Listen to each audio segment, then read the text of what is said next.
There, we are at the final part of the summit. Thank you for joining us all week. Look around. Notice, nothing grows up here. It's down in the valley where growth happens, so remember after today to return to your classrooms and make real growth happen. I am so excited to say we have over 3,000 registered attendees. We have educators from 110 different countries joining us. There are attendees from every state in these United States of America. Teachers, leaders, and innovators will be joining us live and catching up with the recordings. We have 37 presenters who will deliver insightful keynotes and workshops all week. Congratulations on grabbing your seat for this online AI Summit for Education. Let's get on with it. Here is your host, all the way from Newcastle in the northeast of England, Dan Fitzpatrick.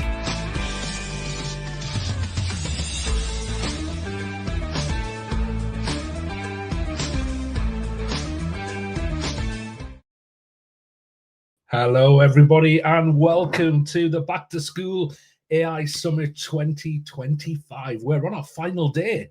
I can't believe we made it, but we did. We had Monday, Tuesday, Wednesday. We had a hiatus yesterday, and we're back today for the final day of this summit. And we keep going with some amazing presenters. We've got Matt Miller keynote and first thing, and then we go into some fantastic hands-on workshops for the remaining few hours. So thank you for joining us. Special thank you if you've been with us since Monday. I know that's not always possible because you're teachers and you've got classes to teach, but we're seeing that a lot of you, hundreds, thousands in some cases, are rewatching and catching up with the recordings straight after, and they'll be available indefinitely. So if you do want to come back to these recordings or share them, please feel free to do that. Okay, as I've been saying for the past week, this summit is kind of the second half of the coin, the other side of the coin, to the Educators 2026 AI Guide, which has chapters and features and case studies from a lot of our presenters from this week. And that goes for today as well. We're going to be meeting some people who've written chapters in here, who've written case studies and so on, and they're going to be sharing their stories and their workshops with you. So if you haven't yet, please do grab it. You can get it at theeducatorsAIguide.com, and it is your companion throughout the next year of using AI and integrating AI into your work and your school. Let's keep going. So if you have just stumbled across us, because we are live streaming to a few different platforms, please do go reverse engineer this and go and register. It sounds a bit strange because you're already watching it, but you will get certain benefits for registering, including at the end of today, we will have 2 copies of this book to give away. We've been giving away 1 copy every single day of this week. We're giving away 2 today. So please do register and you will be in the ballot for that. Also, you will get emails for updates for how to contribute to upcoming work, maybe how to be in the next Back to School Summit, and how to get all the resources from this one. Please do check out. We put out a lot of resources. One of the ones I'm really proud of is our daily podcast. So we put a podcast out every day for about 10 minutes, which covers maybe a news item, maybe a new feature of a well-loved tool, maybe a case study from a classroom somewhere in the world around artificial intelligence and education. Please do check that out if you haven't already. And you can subscribe to our Sunday AI newsletter, which has a lot of articles, it has a lot of news and so on in there. So please do come join our community. Like the video said at the start, and if you're wondering where that video came from, it was used using Google VO3, an amazing text to video artificial intelligence. We have over 3,000. In fact, I just checked this morning again, and we've had over 3,500 registered attendees to all the events that have been going on this week. from 110 countries, every state in the USA. And something I'm really proud of, and something I've tried to do through my work, is really champion the work of teachers, educators on the ground, and give them a platform and a voice so that we can share from their expertise. So I'm really proud that we've got 37 different presenters. We've had 37 different presenters throughout this week, and we've got some more coming up for you very soon. Huge thank you to our partners. Without them, we just couldn't do this. Especially, we couldn't do this for free.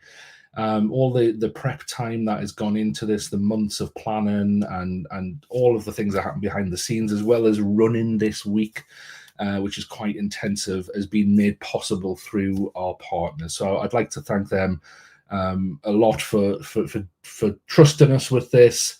And I know a lot of you love the tools that these guys produce anyway, but let me just give them one last shout out. Brisk Teaching, Everway, Grammarly, Magic School, QuizGecko, School AI, Thinglink, Toddle, Google for Education, and ScreenPal. And we've also featured a few other partners throughout the week as well, so go back and check them out on previous days. This was our schedule for Monday. It was jam-packed. We had some amazing people joining us. Tuesday, very, very similar, and Wednesday. If you go to the site, which is, let me just put it on the screen at the bottom, the AIeducator.io/B2S25, what it will do is it will give you access to the arena area. So let me just share this tab for you right now so you can see it. This is what it looks like. Most of you will be joining from this area right now, but if you're not, you can come over to this area and you can watch the summit live. You can take part in the YouTube chat from within this site. You've got the schedule of what's coming up. You've also got the resource stand where you've got a social media graphic you can share if you want to. You've got all the presenters' resources that you can click through to, and you can access the book that I mentioned. And then just underneath there, you can catch up on the previous days, and you've got the schedules and the videos to watch back on there. That webpage will be up indefinitely, so please do feel free to share it and come back to it if and when you can. And yeah, we're gonna kick off our afternoon for me, wherever you are, morning or evening. We're gonna kick off our next few hours. I know it's Friday, and you're gearing up for the weekend, especially if you've just gone back to school. You'll be ready for the weekend, I'm sure. But we're gonna keep going because we've got some absolutely fantastic presenters coming up. Yeah, I'm going to bring in Matt Miller. I'm a couple of minutes early, Matt, but hopefully you're good to go. He's giving me the thumbs up, which is great. Let me give him a bit of an intro. So, as if he needs it, Matt Miller is an educator. He's an author of 6 books. He's a blogger. He's a speaker, and he's taught for more than a decade in public schools and has presented to thousands of educators all over the United States and beyond. And he's joining us live from his classroom right now. Matt Miller, how are you? I'm great. We had a whole class of 34 kids right here about 7 minutes ago. I could see them.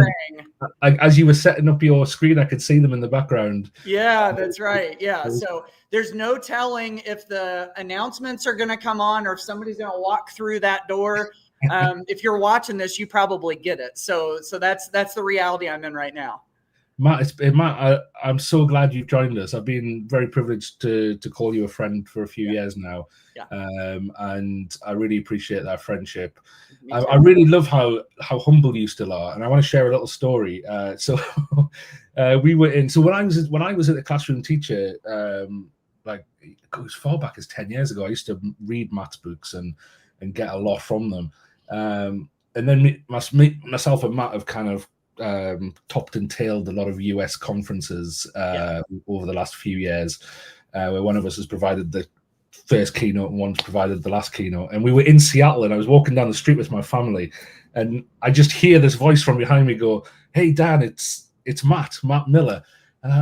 And I didn't say anything at the time, but I like inside I was thinking, Matt, I know who you are. You're like, I've followed you for 10 years. Like before I knew you as a friend, I was a big fan of yours. But So no, I love that. I love how humble you are with that, and loved by many people around the States and beyond. And thanks for giving up your time for us. What I'll do is I'll hand straight over. I'll pull myself out, bring your screen in, and go for it. Okay. Yeah, sounds good. It's been fun to catch up with so many of you in the chat, and my goodness, we have folks from all over the place, from San Diego and from Virginia. Looks like I'm scrolling up a little bit further. Yeah, you can go through the comments and see. So anyway, thrilled to get to do this and to talk about, like it says right here in the on the title screen here, it says AI literacy in any class in my class. So we're going to be talking about this big idea of AI literacy that you see so much about. You're hearing people talking about it a lot in the news and in schools and in government policy and everything. And I just wanted to bring it down into my class and share some of my observations and also some takeaways that maybe you'll have related to all of that also. My slides are available right here at this link. If somebody wants to type that into the chat for me, that would be fantastic. ditch.link/BTSAI. Dan used a 2 for the back to in back to school. I used a T. So it's supposed to be BTS back to school AI for the back to school AI summit. So anyway, my slides are all right there if you want to be able to access them there. So let me just start real quick by telling you a little bit about my last few years. See, I went back in the classroom to teach recently. I mean, obviously here we are, right? It was not last spring, but the spring before. There was an opening at my old school. See, I taught high school Spanish for more than 10 years. High school Spanish teacher, all levels of high school Spanish, from Spanish 1 all the way up to the more advanced levels. And so there was an opening at my old school. And the Spanish teacher had taught for the first semester, but then was going to leave for the second semester. And my wife taught at this school, well, teaches at this same school. And 2 of my kids were students there. And they just started asking me, is there any way you could come teach Spanish? And so I said, okay, I'll do it. In part because I missed the students and I missed the day-to-day creative struggle of trying to engage them. But I also knew that AI was coming on into classrooms in a big way. And I wanted to see it with my own 2 eyes and witness it in my own classroom and see, what is this all about and how does this work? And so I started teaching a full load of high school Spanish classes during that spring semester. And I started using AI in some places, probably some places that I'll bet you probably have too. I was using it to do lesson planning, and I was using it to create teaching resources and to give me creative ideas and everything. But one of the big hits and one of my favorite places that I started using it was to make images. I was using AI image generators to take a bunch of my vocabulary words and create these images that were rich and full of all of these vocabulary words. So I'm going to show you a quick example. This is going to be an image where in the chapter that we were studying, we were learning sports vocabulary and animal vocabulary. Sports vocabulary and animal vocabulary. So you could probably imagine that I was going to create images of animals playing sports, right? So you take a look at this picture. Pig playing basketball against a sheep, same jersey number. There's a little bit of that weirdness that you get with AI images sometimes. Does anybody notice in the background? Do you notice who's in the audience? What's the audience made up of? It's made up of stuffed animals, right? I didn't even ask the AI image generator for that. It's always fascinating to see the judgment calls that AI has to make in the background that we don't ask for. And see, I showed this image to my students, and of course I asked them lots of questions. It was a great way for me to get repetitions of our vocabulary and everything. But then see, the image also generated lots of AI literacy conversations. And it was something that I didn't really expect either. Because you see, when this image went up of the pig and the sheep, one of the first things that I asked my students before we even started talking in Spanish was I asked them, I said, okay, look at this picture, and I want you to identify the AI weirdness. That's the term that I used. I called it the AI weirdness. I said, where's the AI weirdness? And of course, and go ahead and drop into the chat any AI weirdness that you see in that picture. And there is plenty of it, I'll tell you that. But every time that we did, every time that I put an image up on the screen that was generated by AI, well, the first thing I did was I made sure that they knew that it was generated by AI. I disclosed that. But then also we talked about AI weirdness. And it was this little, it was kind of like this little opportunity for them to strengthen their skills of seeing what's real and what's not, what's artificially created and what's not. And I can already see in the chat that we've got, we've got the stuffed animals, the score on the scoreboard, the animals, the team names. They're both number 34. The lines on the court are definitely incorrect. The sheep's feet are weird. Yeah. So I'm seeing like all of that stuff. In fact, I don't even really know how you put sheep's feet into basketball shoes. That's a new one for me. So anyway, it started generating all of these conversations. And of course, the more pictures I put up there, the more conversations we had. So I'll show you a couple of other ones. We did other images of animals playing other sports, like deer playing soccer, 4 different teams judging by their jerseys. We had some sort of creepy animal volleyball game. I don't know. Some of the pictures were really weird, but I actually kind of leaned into that and enjoyed using that because the students, like, it gave them more AI weirdness to be able to pick out. And then of course we did some other pictures of other things, like animals doing regular things, like goat getting tacos, chicken mowing the lawn on some sort of toy plastic lawn tractor, I guess, animal baseball game. And see, as I continued to show all of those pictures and as I continued to use those pictures in my class, I started to realize that students were learning some things about AI. They were basically learning little AI literacy lessons in the middle of my high school Spanish class. So what were they learning? For instance, like it says here, that an adult was using AI in their work and using it in a way that supported learning. This was me, one of their teachers, using AI in a responsible way that pushed their learning forward. And that wasn't just, let's just have AI do the work for us. Let's just have AI do the thinking for us. I was modeling, identifying images as AI generated. So I would just, go up there and let them know ahead of time, hey, this is an AI generated image. So I was disclosing that fact. And then Dustin Remy over in the comments is like, I bet prompting in the language you're teaching is a dope double dip of skill teaching. Yes, I haven't actually, believe it or not, I haven't actually gotten to that yet, but I love that idea. And that is definitely something that I'm going to try. So back over to the list, students got practice discerning what was human created and AI created. It broke down the stigma that AI equals cheating because we were using it in a responsible way in class. And then of course we got to talk about the prompts, because sometimes I would ask them, what do you think that I typed in? What do you think that I asked the AI for? And then that got us into the idea of prompting. So in all of these little moments, and these conversations just popped up. And the reason that they popped up is because I had a general awareness of how AI works. And I was also trying to insert it into the conversation, not in a way where we got away from the standards and away from the curriculum, but in a way that naturally fit and still supported learning. This was a big deal for me.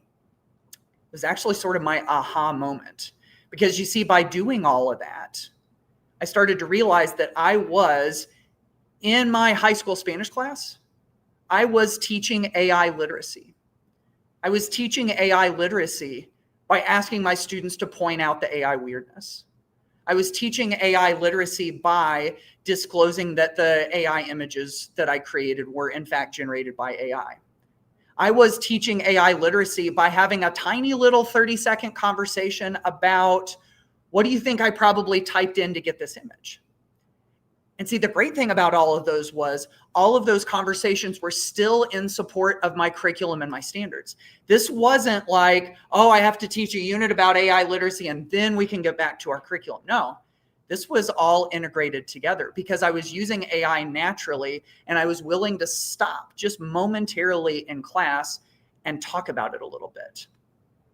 And see, that right there, that was my big aha moment, that as we try to figure out what AI literacy looks like in schools all over the world and how it's going to fit into schools, as we try to figure out what it looks like, I just found that I love this model, this model of talking about it in the natural course of class. And I feel like this is sort of missing from the conversation to some extent, because we have lots of people, we have all of the talking heads on social media, and we have the big speakers at the conferences, and we have people in the news and people in government and everything, and they're all saying, we've got to teach students about AI, we've got to teach them these lessons about AI and everything.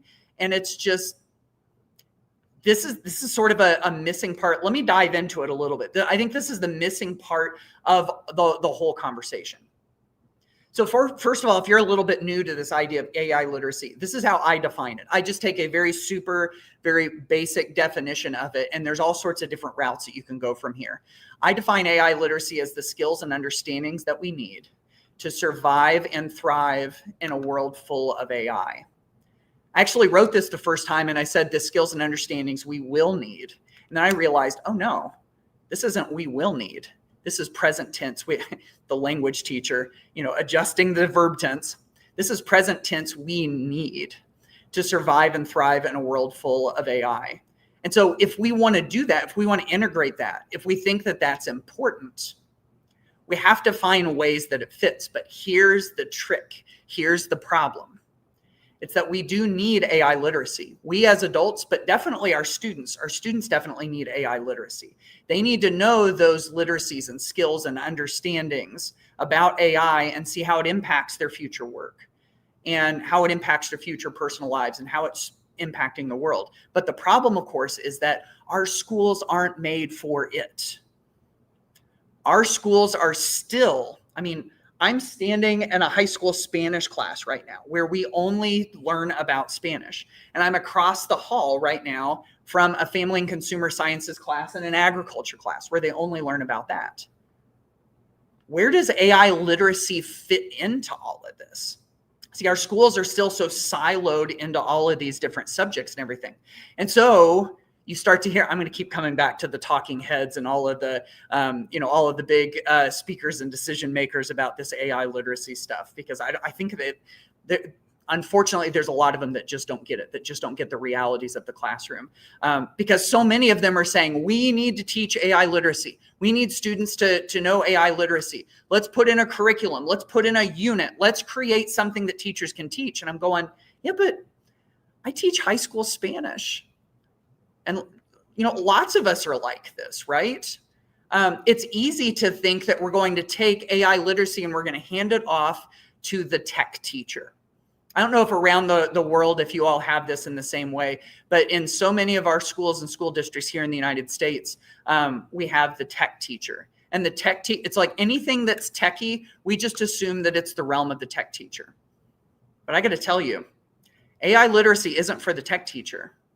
AI literacy is for all of us. And it's not that it's an extra thing that all of us have to do.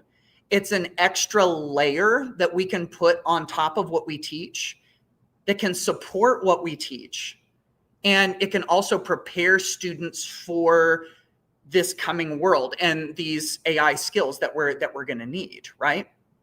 So this isn't for the tech teacher. This is for all of us. And so if you're like me, and you are not a computer science teacher. See, I'm one of those teachers in my school. I don't teach computer science, but I see that I want to help. And you might be like this too. You might be thinking, I see the impact that AI is going to have in our world.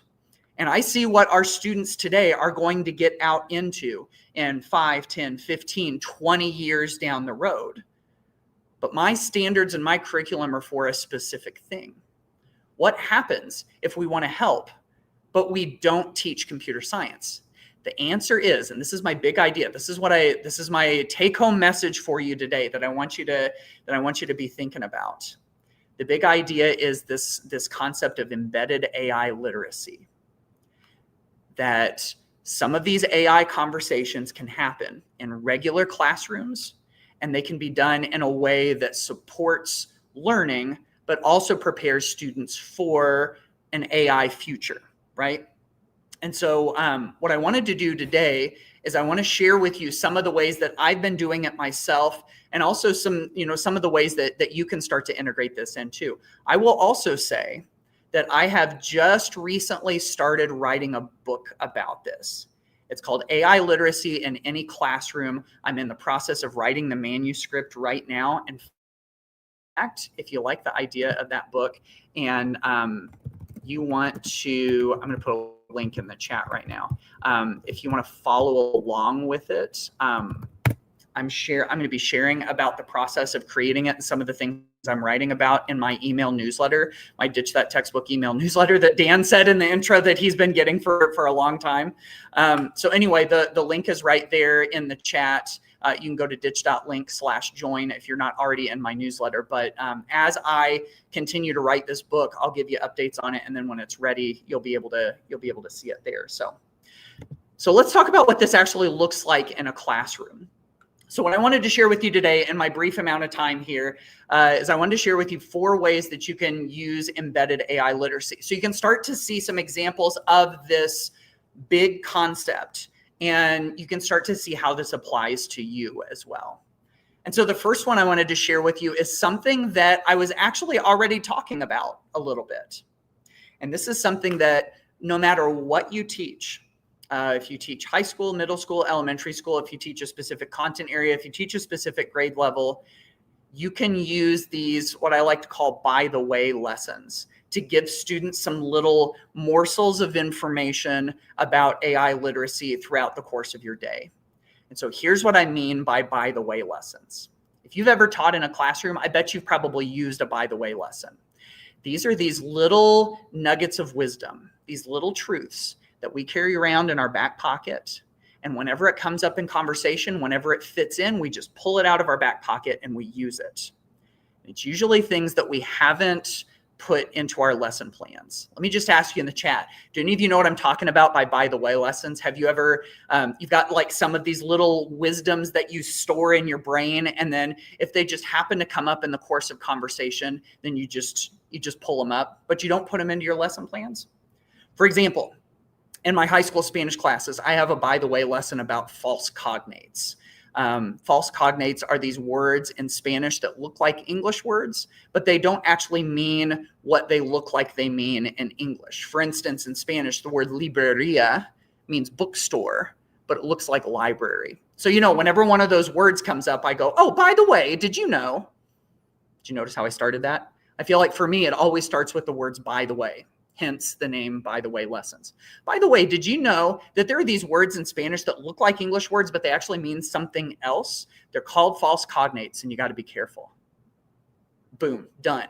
That was done in 10 seconds, something like that, that little by the way lesson. Here's how this ties into AI literacy. And for any teacher of any grade or any content area, you can do this. As you start to learn more and more about AI, you can kind of figuratively carry around these little by the way lessons in your back pocket. And whenever they come up in class, whenever there's a place to insert it in, you can do it in 10 seconds, 20 seconds, 30 seconds, a minute. You can have a little discussion for 2 minutes and then just move right on. So let me give you a couple of examples of some by the way lessons. So these are just a handful of them. And by the way, it just naturally was going to come out of my mouth.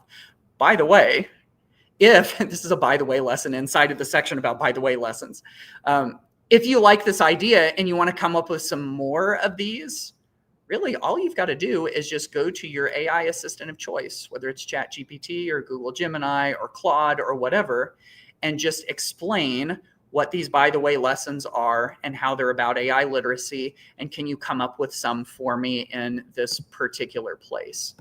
So here are a few general ones. By the way, did you know that AI sometimes produces incorrect information?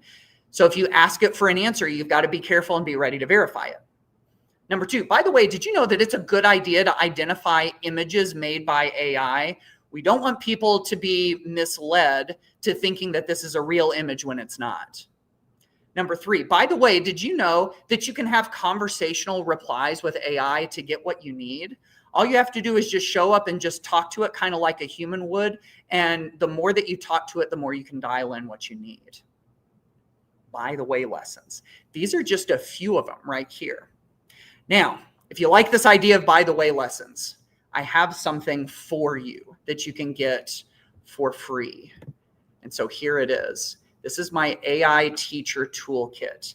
And the reason I bring it up right now is that in this AI teacher toolkit, which has several different sections, it has a whole section with 10 different by the way lessons. So if you like this idea and you want to see some more examples, this is a good place to be able to check it out.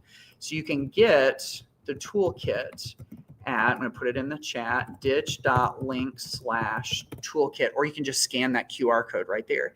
Scan the QR code, you put in your email address, and it's going to shoot it right into your inbox. It's also got a whole bunch of AI tools for educators. It's got AI lessons and unit plans if you want to integrate it into class.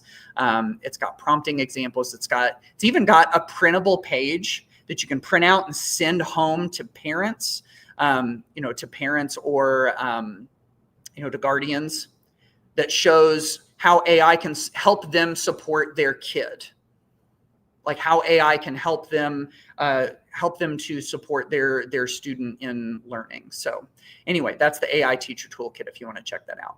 So anyway, that's one way that we can use embedded AI literacy, where we don't have to teach, like a standalone canned unit on artificial intelligence. We just start to incorporate it into our daily teaching. And so here's the next one. The next one is this activity I like to call the Be the Bot activity. And I'm going to try to do a quick example of this one, but this is an activity that fits really nicely into just about anything that you would teach. And what we're going to do, here's the way that the Be the Bot activity works. And if you can imagine plugging this activity into any sort of content that you're teaching in class, here's how the activity works. Imagine I'm the teacher and you're the students, and we've been studying something for the last couple of days. And so we come into class and I say, okay, in a moment, I'm going to ask our AI assistant up on the board, ChatGPT or Gemini or whatever it is that you use. I'm going to ask the AI assistant to make some sort of judgment call about what we've been learning. I'm going to ask it a question about what we've been learning, and I'm going to display the answer in a second. But before I do, I want you to tell me what you think it's going to say. What do you think the AI assistant is going to say? And so then that gets the students thinking and brainstorming and recalling and doing all of this like rich academic work before we put the AI response up there. So let's go ahead and do this activity together. So pretend I'm the teacher and you're the students. And I say, okay, class, we've been studying New York City. We've been studying New York City in class for a while. And so what I'd like you to do before I ask the AI, I'm going to ask the AI, I'm going to say, tell me some of the top tourist destinations that I should visit in New York City. But before I ask AI, I want you to do the human thinking first. So everybody jump into the chat and just do a great big brain dump. What do you think our AI assistant is going to suggest as the top tourist destinations in New York City? Now, while you are doing that, I'm going to pull open a browser and I'm going to pull up, let's see, I'm going to go ahead and pull up ChatGPT while you are thinking and doing that. So here it comes. I'm going to close the sidebar so you can't see all of my wild and crazy, all my wild and crazy chat topics. Tell me I'll say the top 10 most popular tourist destinations in New York City. Now, what's the topic of our lesson here? It's New York City, right? That's what we're learning about. Imagine that you swap this out with just about anything. Imagine you're studying a novel. Who are the top 3 most impactful characters? Imagine you are studying science. What are the 5 most important elements on the periodic table for human sustainability? Imagine you're doing health. What are the key building blocks that I should put into my diet to live in a healthy way? Okay, coming back over to the chat real quick, and I'm seeing we got all sorts of good stuff in here. Times Square, Ellis Island, Broadway, Central Park, High Line, Statue of Liberty, Staten Island, Empire State Building, Statue of Liberty, 9/11 Memorial. Okay, so you all have hit it. Someone goes, the subway? I think if you don't hit the subway at some point, and then there was another one that said food trucks. I think if you don't hit that stuff, that is not a full New York City experience. Okay, so now that you've done the human thinking, let's take a look and see what it says the 10 most popular tourist destinations are. Central Park, Statue of Liberty, Ellis Island, Empire State Building, Times Square, the Met, the Metropolitan Museum of Art. I didn't see that one on the list, although someone may have typed it. 9/11 Memorial, the World Trade Center area and One World Observatory, Brooklyn Bridge, Rockefeller Center, and then Fifth Avenue and shopping, Midtown landmarks. This is great. And so what happens whenever I do an AI workshop in person with a school or a school district, and we do this activity in person, here's what happens. I put the responses up on the screen and immediately the room starts to buzz, because everybody's looking at the responses and they're going, oh, I knew that. Oh, that top 3, that's exactly the same one. Oh, I had this one on my list and it's not up there. And I think that it should have been, because they're talking about it, right? They're analyzing the responses. And that's what happens in the classroom too. So what's going on here? First of all, this activity is supporting the curriculum. It's supporting what you're supposed to be learning, but it also opens up all of these great conversations for AI literacy. So if you like this idea of, I'm going to put this in the chat too. If you like this idea of the Be the Bot activity, the link, looks like my links aren't working. Hopefully someone can help me and type in ditch.link/bethebot. But this gives you a little Google Slides or PowerPoint template that you can use to run this activity. And this highlights one of the big AI literacy points that I like to really, really make sure that teachers are thinking about, that students focus on, and that is human thinking before AI. When we start to outsource the thinking, when you do what you call cognitive offloading, that's when students start to, that's when we start to shortcut the learning and students start to struggle. So if you like this idea of the Be the Bot activity, like what did we learn here? We're comparing and contrasting what AI generates with our list, which gives us an insight into our own human thinking. We're analyzing the assumptions that AI had to make that weren't in the prompt. We can brainstorm different things that we would add to the prompt. We're doing a little prompt engineering also. And of course, it's all within the confines of the learning. And then finally, we can even analyze the format. How did the AI do it? If you wanted to apply this in other classes, like who's the most courageous character in the book Wonder? What are the most useful types of math in everyday life? What are 5 environmental problems that are most urgent to solve? See, this is something where AI can kind of be our thought partner and our co-teacher, but it also gives us a chance to analyze and critique what they're doing. If you like the idea of this activity, some of the questions, the types of questions you can ask in this activity, the Be the Bot questions, these are some of them. And you generally want AI to be making some sort of judgment call about the content. And so these are some of those good types of questions. And remember, all of these slides are available in that link that I gave you at the beginning, and we'll make sure that that link gets up there at the end. It was ditch.link/BTS-AI. Okay.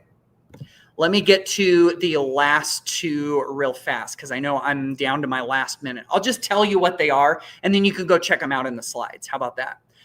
Number 3 is to use AI as a lens on your content. If you talk about some of the challenges that AI presents in the subject area that you're studying, it gives you an opportunity to have some of those conversations with students about what's fair and what's right and how it should and shouldn't be used. For instance, if we're talking about military technology, if we have like a social studies class We talk about, should AI-powered drones be used, or is that something that we're not okay with? Because there's all sorts of implications to that. AI in writing and creative work, AI in governance, who gets to decide how AI gets used and everything. So that's another one that's in the slides. And then the other one has to do with classwork and academic integrity, because our classwork becomes, the ground that we use to have some of these bigger AI conversations. So of course, we're asking students things like, how much is okay and how do you know? And inside of your slides, I have this spectrum, this graphic that I have, where there's more AI use at the top and less AI use and more human work down at the bottom. And these are all different ways that AI could be applied to student writing. And so if you want to take a look at that, that's in the slides as well. Would have loved to be able to unpack that with you. But to close and to wrap all of this up, this is my big idea. I love this idea of, if we're going to teach students about AI literacy, let's do it in the confines of the regular classroom. We don't need a special unit. We don't need a special curriculum. Whenever we teach things in a silo, completely disconnected from everything else like that, we don't get the application and we don't usually see it as clearly. But I think these little lessons, these little AI lessons that we can incorporate into any class, any content area, any grade level, across time, little by little by little, they can be powerful. And if your students get just a teeny tiny little bit of AI literacy in all of their classes and kind of all throughout the day across the year, they're going to have a pretty practical education about how AI impacts themselves and how AI impacts their work. So I'll wrap it up right there. I'll leave some links over here on the screen. And Dan, thanks for inviting me. I'm glad we got to have this conversation today. Yeah, Matt, thanks so much for coming in. And all of Matt's links are in the resource page on the website. I'll put that link back up at the bottom now, so you can head straight over there. All the links he's been sharing and more, all over there. Matt, thank you so much, and we're very excited for the new book. Yes, I think you've given us a really good tease of it in this presentation. So thank you for joining us, and enjoy the rest of your school day. Yes. All right. Thank you. I've got tests to grade. All right. Good luck. Take care. All right. Thanks. Okay, right. Up next, we're going to move straight on to Lana. Lana, how are you? Good to see you. Hi, Dan. Great to see you. Great to see you. Thanks for inviting me. Oh, it's good to have you. Lana is a former principal and now stands at the forefront of social and emotional learning. And she's author and CEO of Unlocking Cell. And I know Lana. I've known Lana for probably about a year now. We both had the same publisher, so it was great to get to know Lana through there. Lana, I'm just going to hand straight over to you. Right. I'll put your slides in and I'll leave. Okay. Sounds great. Thank you so much, Dan. Again, I'm a big fan of yours and your work, and thank you for your leadership in this field and for the invitation. And thank everybody for showing up today. I've been really excited catching some of the sessions, and I feel myself very innovative and excited about all the AI work. Again, I'm Lana, and I'm happy to be with you today to discuss this intersection of AI and SEL, social and emotional learning. How do we balance innovation and empathy? We live in a time when innovation is moving at lightning speed. It's just unbelievable right now. New tools, platforms, and technologies are reshaping the way we work and learn in real time. But what hasn't changed and what can't be replaced is this, need for human connection. At the heart of every classroom, every school, every relationship is our humanity. And today I want to talk about that, how AI and SEL can work together to amplify and not replace what makes us human. So let's get started on that. I'm going to begin with just a little question here. How do we embrace innovation without losing what matters most? So that's kind of the key question. Think about this. When this new technology arrives in education, especially one as powerful as AI, we feel this tension. Will it help us, or will it pull us further away from what kids and teachers really need? So this really isn't just about efficiency or convenience. There's a values thing in there too, about remembering this purpose of education, that it has always been deeply human. And I know we all know that as educators. That's why I believe we can't really talk about AI in schools without also talking about social and emotional learning. They belong in the same conversation. Innovation without human connection isn't progress, it's just efficiency. So I'm so grateful to be invited to be a part of this exciting conversation. So just a little bit about me. That's the intro slides, but who am I here? I am a former principal in Portland, Oregon. Shout out to any Oregon folks out there. But you may hear a bit of a Southern accent, a Southern United States accent. I was actually born in Tennessee and now live in Charlotte, North Carolina. And about a year ago, I wrote the book, Unlocking SEL, the 5 Keys to Transform Schools Through Social and Emotional Learning, which I'm excited to say became #1 new release on Amazon in classroom management. And today I'm a business owner and speaker, and my focus is really on helping schools become healthier and happier places through social and emotional learning. And just one caveat here, SEL isn't just for students. We are talking about the wellness of the adults also. So after more than 25 years in education, I have really learned so much about SEL and how it can be the foundation for everything. So, sorry, a little bit of allergies here in the South. So give me just a second. Thank you. And my journey from principal to speaker, it started with a crisis. So if I could just briefly tell you about that, because my story doesn't really make sense if I don't share this key moment, this defining moment. Years ago, my school, when I was a principal, experienced a devastating fire. And though everyone survived, in the aftermath, as we worked to rebuild, I saw firsthand how much stress and trauma was weighing on everyone. It wasn't just enough to focus on academics. We needed to center resilience, emotional health, and human connection. You know, it's this idea we heal from trauma in community. Well, that experience, as you could only imagine, shifted everything for me. SEL became not just something important, but something essential in how I led, how I showed up, how we acted as a community, and how the school functioned. And when we made that shift, we saw incredible results. Positive student outcomes began to rise, behavior management improved, students were more focused academically, scores went up, and the overall culture of the school grew much stronger. Now, of course, this was over time. But also along with that, educators reported feeling less burnout in our surveys. Teacher tenure began to increase. Turnover rates went down. So this idea that SEL didn't just help us recover from the fire, it gave us a framework for building a healthy, more sustainable school community. That was my experience and kind of me learning about SEL and what it can do for a school. So now I just want to pivot into a moment here of what is SEL, what is AI, and how do those go together? So that's where we're going next here. When you think of SEL, what are we really talking about? Sometimes people picture a one-off lesson or an add-on program, but really it is so much bigger. It's really a skill set, these lifelong skills that we need: emotional intelligence, resilience, empathy, perspective taking, problem solving, and both students and adults alike. It's also a practice, right? It's not a binder, it lives on a shelf, or a program we pull out once a week. It's daily habits, routines, and strategies. And third, it's culture. It's not something we just sprinkle on, but the foundation of a thriving school. When SEL is prioritized, adults are more regulated, students feel safer, behaviors improve, and the whole community becomes stronger. So now let's pivot into what we've been talking about in this summit here about AI and how I think about, I want to share how I think about it and about the intersection. I know it can feel a little bit like a buzzword or even scary, but really it comes down to me these 3 things.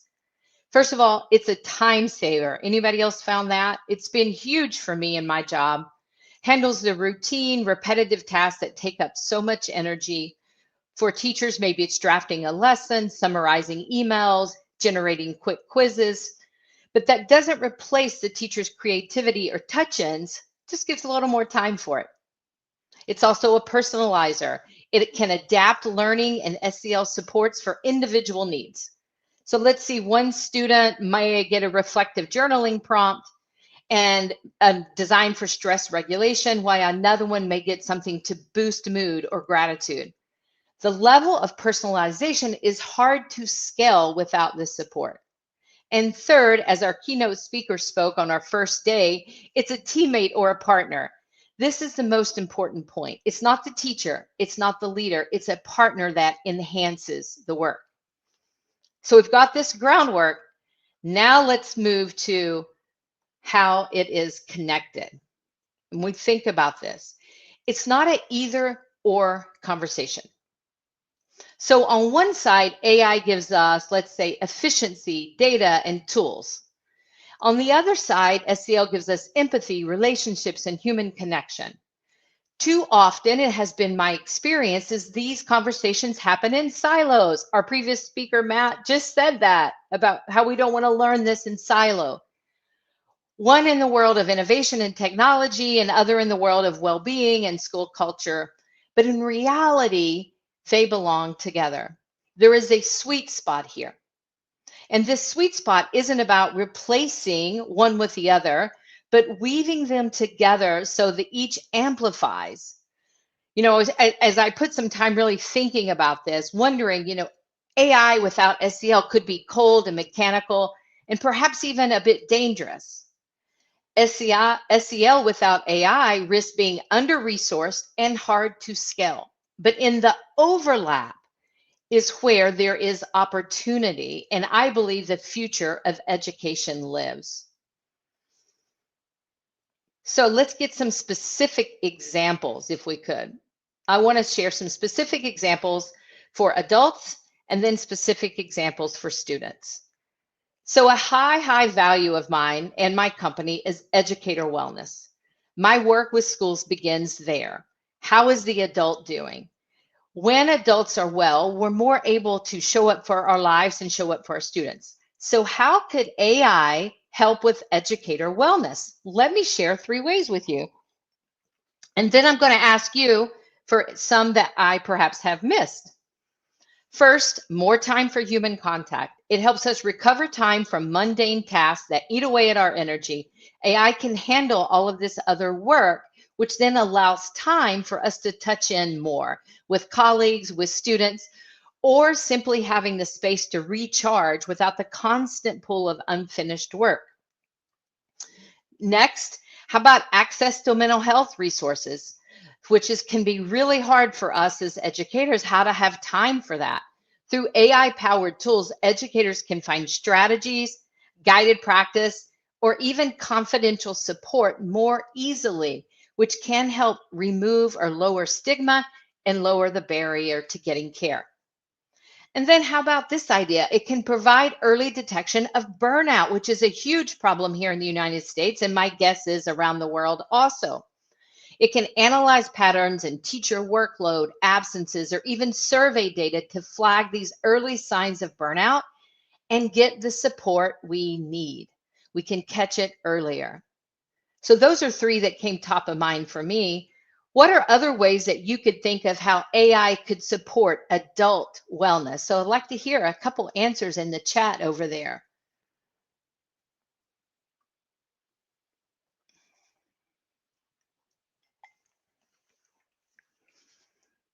As we begin to think about this a little differently, how could we use it for support? Well, I want to show you a quick example, if I could. So this is a school I was working with in LA Unified in California. It's a community that is carrying a lot of stressors right now. We held a workshop for families on stress reduction, and I wanted to make the experience meaningful for them. I used ChatGPT to help me write a guided meditation for the group, putting in the prompt specifically about my group that I was working with and tailored especially for newcomers. For many of them, it was the first time they had practiced any kind of mindfulness or meditation. And I can't tell you how powerful it was. You could really feel the energy shift in the room as people allowed themselves to pause and breathe and just be present in the moment. So remember, I delivered it, but technology helped me co-create this so I could deliver them something very powerful. Sorry, I had this on the video, but it doesn't look like my video is working there. All right, let's move to students for just a second. Let's talk about what are some practical AI applications for students when we're talking about SEL. How can we support students? Well, I'm just going to share 3 here. And that just came right up for me. First of all, morning check-ins. I say a lot of our schools do that. I know we always did that. We called it a soft start. But imagine every student beginning their day with a quick AI-powered emotional check-in. Instead of relying only on a teacher's observations, AI can track student responses over time, noticing stress, anxiety, or disengagement as it's starting to build. And then role play scenarios, creating safe, interactive role play where students practice responding, problem solving in real time to social and emotional situations. And then finally, mental health support through chatbots. Many students struggle silently because they don't know where to turn or feel uncomfortable speaking up. AI can help us with that. And I actually practiced that on my own yesterday. So I wanted to show you this. Has anybody heard of the platform called Alongside? So this is an example of this AI-powered SEL that I used, and I wanted to give it a try. I'd heard a lot about it, but I wanted to give it a try. So it asked me a question, was there something I wanted to talk about? And I put in there, I'm not sleeping well. And then look how it followed the questions with gentle questions, validated my feelings, mirrored back the emotions. I hear sleep has been difficult to you. Would I be willing to share a bit more? And then I go on to share how I have a dog who's sick right now and coughs in the middle of the night and wakes me up. And then it said, it sounds like you're carrying worry for your dog while you're trying to sleep. And we go through this whole conversation. And then it asked me if I would be interested in finding some strategies that may help when I wake up in the middle of the night. So it took me through the whole problem. Now, of course, we want to have guardrails for this. And there is a caveat at the top that says, just so you know, for parents, teachers, and counselors can't see what we chat about, but for your safety, I will message your school counselor if you tell me anything about harming yourself, harming others, or abuse.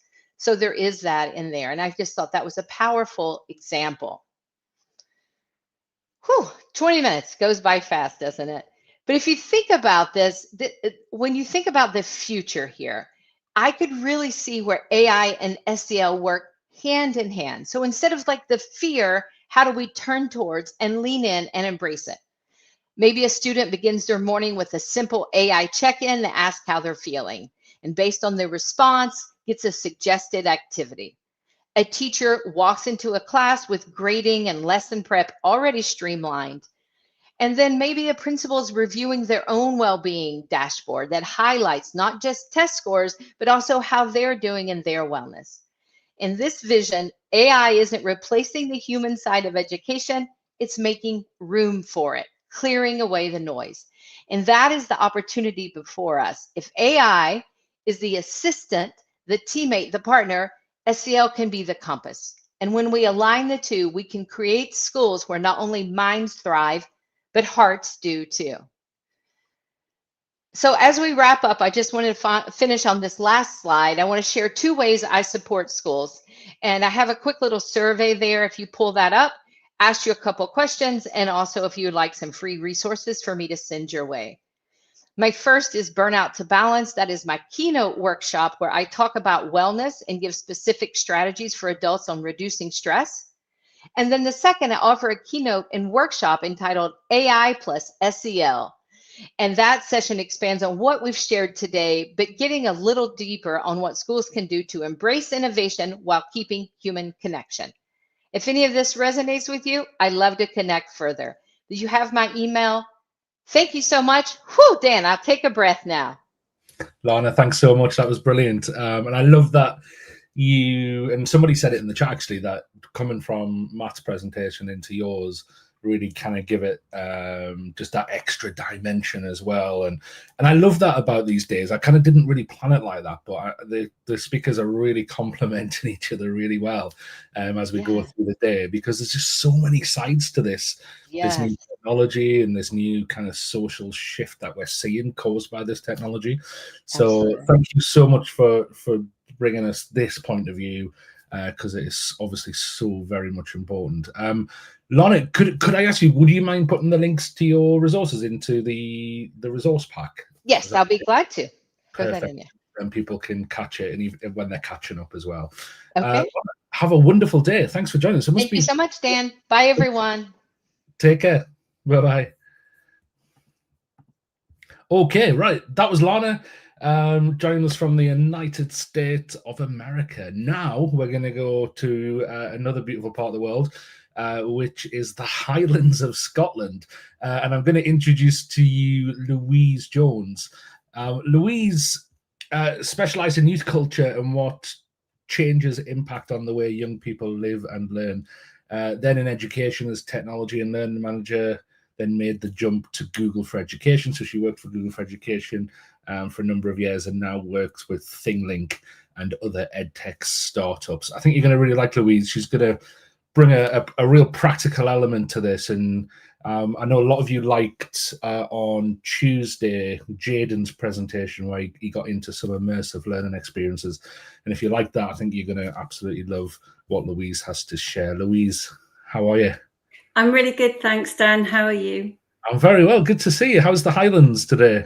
Yeah, we're still clinging on to summer. I'm still wearing a t-shirt. Next week I'll be back in my cozy knits and embracing the hygge. It's getting quite chilly down here. Down in Newcastle. Yeah, I've had to start wearing sweatshirts again. But yeah, no, it's always amazing to see you. And I'm going to hand straight over to you so you get all of your time. I'll pull myself out, pull your slides in, and over to you. Great, thanks, Dan. And thank you so much for joining me here this afternoon. Really nice to build on what Matt and Lana were presenting there as well. This is slightly different because I'm going to look at this from two different areas, really. And the first is the way that technology and AI has jet propelled the ways in which you can use Thinglink, but I'm also going to be thinking about how we can create learning experiences that are contextually right for today's landscape with our learners. So I'm going to take you through a whistle-stop tour. Dan can put the link to the deck, and it is jam-packed with examples. I am going to lead by example and make this really practical as well. So let's crack on. So many of you who are educators will be familiar with Vygotsky, born in 1896, and then sadly had a very young death at the age of 37. But Vygotsky then was focused on learning being inherently active, interactive, and that learning begins with wonder. And that's the title of my presentation, What If Learning Began with Wonder? And what if we could enable learners to follow this curiosity by exploring, questioning, doing, what happens if I touch this? What happens if I do this? And that we can enable that to happen by actively involving them in our physical and our digital environments. And of course, the other theory of Vygotsky's was that we're always scientists, we're testing out our own theories.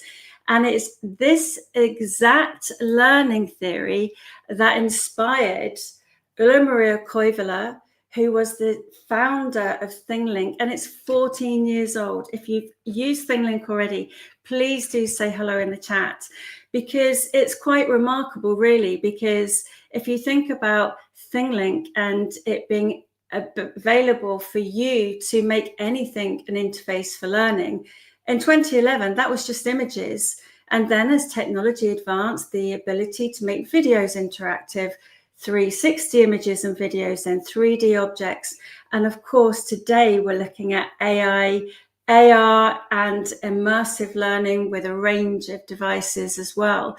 So Thinglink has jet propelled and evolved as the technology and AI has made this happen. If you think a few years ago, it would have taken you a developer or specialized skills to create 360 images. And now, of course, you can do that directly in Thinglink. If you're new to Thinglink, let me just show you. And its simplest format, you are able to add these hotspots to an image. And here I've got a video, which is the interactive growth sequence. And then these hotspots, very much like Vygotsky's suggestion, add as structural centers of perception, and I can guide my learner throughout this image. So the hotspots flash in sequence. And of course, this is all completely accessible as well, with accessibility tools built into it. And another little example here as well is that we were able to then add this to 360 images. And this is where you see immersive learning experiences really come to the fore. And what this looks like is a 360 image. Here you have, and then I can click on these hotspots and they guide my viewer through this experience. And it's a bit like an adult kind of escape room here. You've got what happens next. Here's the key. And then you go into open the cabinet. And here we have inside the cabinet. Now, this is something that's going to make complex processes super easy for our learners. But can you imagine if learners were creating these kinds of experiences too? Here we have the installation process of this. It's actually a water filter pump, and then students can engage with the 3D object there. So that gives you a flavor of what Thinglink has been. And of course, now we can bring that even more to real world examples and use this with augmented reality. And here's an example from Ohio University where they've done just that. They've taken these Thinglinks and then used the AR app to make them completely interactive with a device there. So as we move on, how is this really helping to create new ways for educators? Yes, it does work with Class VR. It's super easy. You just pop the link into the Class VR interface and you can push it out to the headsets. So how can educators bring the real world to digital learning and digital learning to the real world? And we believe that's by making it interactive and immersive. Now, this is a great example from Matthew Wemyss, who I think has been on the fantastic Back to School AI Summit. And you've got all the links to these in the deck that comes out, by the way. So in this example, Matt's created an experience which is all about the Industrial Revolution. And feedback from students has been nothing short of amazing. Morning, folks. Here you've got... I'm Sam, a humble worker in this bustling... The worker that's introducing the students to this experience. The tags open, as I mentioned, act as structural centers of perception. And all of these experiences can be viewed, as I mentioned, on any device. On the next one that I've got here, we have taken this even further, and this is Claudia Fizzanotti's example, where she's used it to create a story stem. So students can go in and explore this. And if you click on the little light bulb icon, it will take you to an idea spark of exactly how you can do this with your students. And what's absolutely hysterical about this example is that clearly Granny's doing quite well. She's in the kitchen, and Claudia with AI has been able to create this little experience. If I just scroll down here, we've actually got Granny created with Meshy AI, and Granny welcomes you to the story. So this is a way in which she's inspiring her students to then solve what might have happened to Granny and to finish the story as well. I'm going to move on quite swiftly because I know that we've only got half an hour. So what happens when we combine real world examples with AI generated 360 examples. And I think this is probably one of the best examples I've seen. And this is the University of Salford example. And there's actually a village called Eyam, which is in the UK, which during the plague actually managed to self-quarantine, and they kept everyone safe. And it's used as an example of how pandemics can spread, and also it's used as an education for looking at the future of how pandemics can be managed. And in this example, you see that you can go into what the village of Eyam might have looked like then. We would never have been able to do something like this before. We're able to scroll around and enter the cottage, and there's actually characters created that's embedded within here. And then once you've had a look at the village, you can actually hop through a virtual tour into what it looks like now. And then those hotspots have been annotated as well, so you can explore the real world. So there you've got a great combination of AI generated content and real world context as well. So we've talked a little bit about about how we can use Thinglink to generate those images which can be stitched together and create these experiences.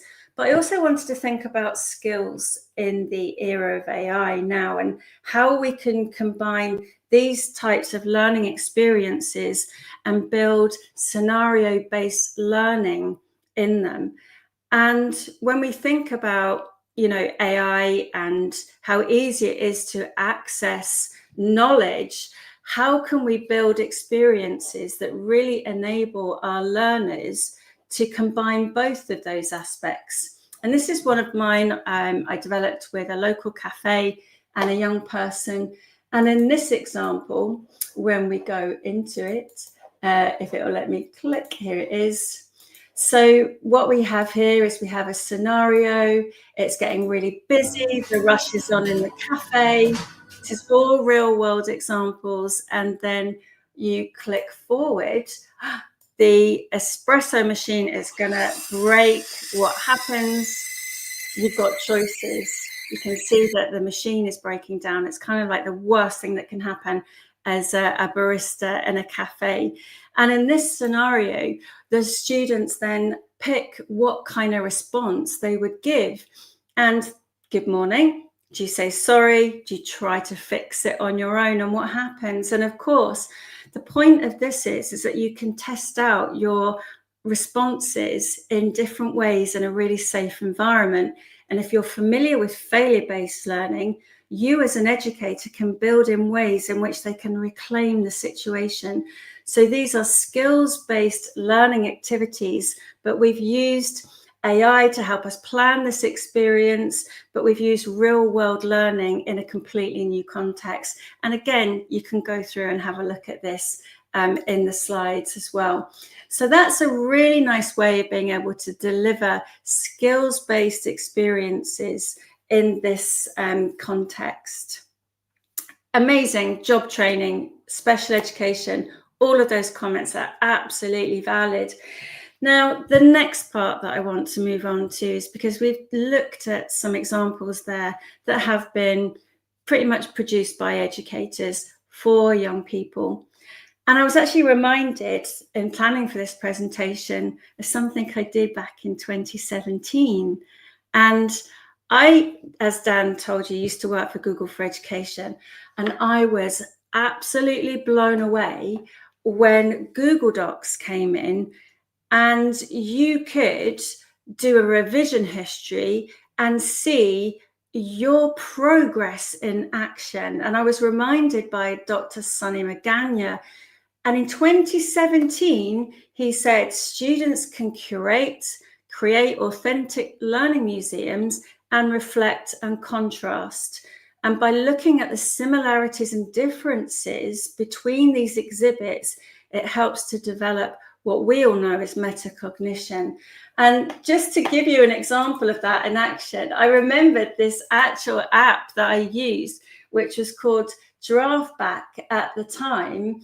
And what you were able to do is to look at this example, and I think it's going to play it, but you can actually go back in and see the revision history in real time of your document. So it replayed it. So I thought, what if we could do that with students, but using media to capture a 3D object as we built it, a diorama as we built it. And that's exactly what I've got here as our examples, the ability for students to create, curate, and then reflect on their learning.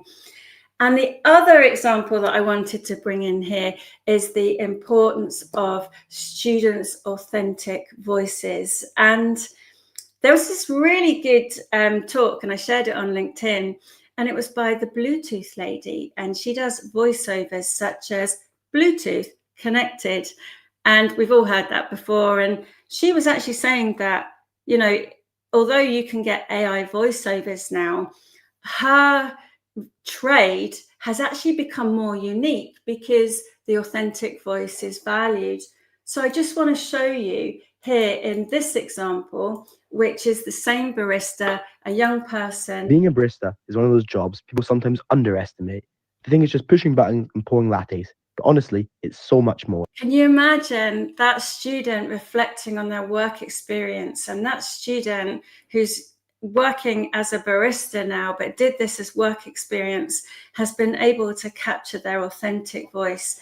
And I think that's such a nice way to use tools like this and the importance of authenticity.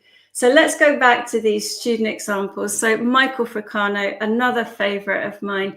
And in this example, and you might have seen some of these before, but his idea was to use an everyday activity, which is the shoebox project.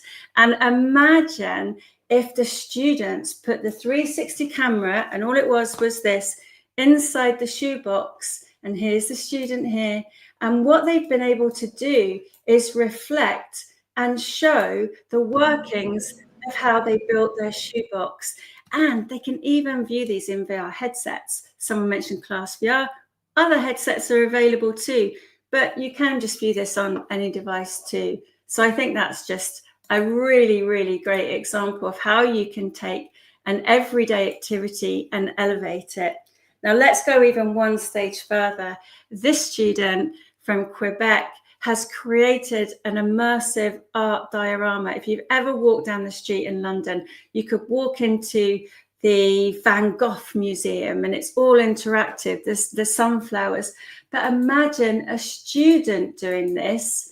And this is the student's art diorama. This is a student of the future who's going to be creating those immersive experiences. So you've got her voice embedded. Sur cette peinture à l'huile sur métal. French-speaking Quebec. But imagine even being able to put her 3D objects into it as she was building it. And in a mere moment, you'll see the Frida Kahlo exhibit there, the 3D object. And again, this can be viewed on any device. Imagine being in an immersive space, an immersive room, and being able to walk into that yourself. So again, I've got a few more great examples that I want to show you because I really think this brings it to life. Now, who goes on a school trip? We have all been on the school trips. And when you got back to school, did you have to write your jotter about what a great experience it was? Well, not anymore. With Thinglink, you are now able to enable your students to recreate a virtual trip. Come with us on the virtual trip to the Black Lake. And this student here has been able to put together their own, with their own media, they took on the trip and reassemble it. And this has actually been evaluated by Stanford University, who we're delighted to partner with. And they have shown us that you can assess learning here by the quality of the content in the tags, the way the media was even organized in a Google Drive folder and then put together to create these virtual field trips, which are in essence that learning object that students can carry forward with them. And they also, in their evaluation of this activity, found that it wasn't just media handling skills, digital literacy, it was the agency that they had to be able to create these for themselves that really enabled the learning to take place.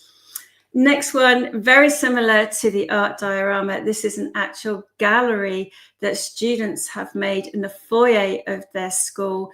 And each of those hotspots have got the students' artwork as 3D objects. So imagine this being on your school website, being able to share it with pupils, parents. Everything's accessible in it as well. All the tags can be translated with Immersive Reader, and the whole scene can be translated as well. Yes, Laura, if I just go back one stage further, you click on these two light bulbs, there's a whole website dedicated to how you can build these virtual school trips and virtual field trips with your students as well. Now, coming up to the end, because I want to allow a couple of questions as well. Imagine being able to put scenario-based learning together, student creation, and the ability to generate your 360 images. And I want to show you this one that we've created. So imagine being in the book, George Orwell, 1984. You'll all be aware of how relevant that is right now. You'll be able to click on this link and have a look. So this is my branching scenario, which is the theme of George Orwell's 1984. Now, what's really helpful here is that I've actually copied and pasted my prompt in here, which I used an extended prompt, all available within your Thinglink interface, because this brings the most richest vocabulary lists.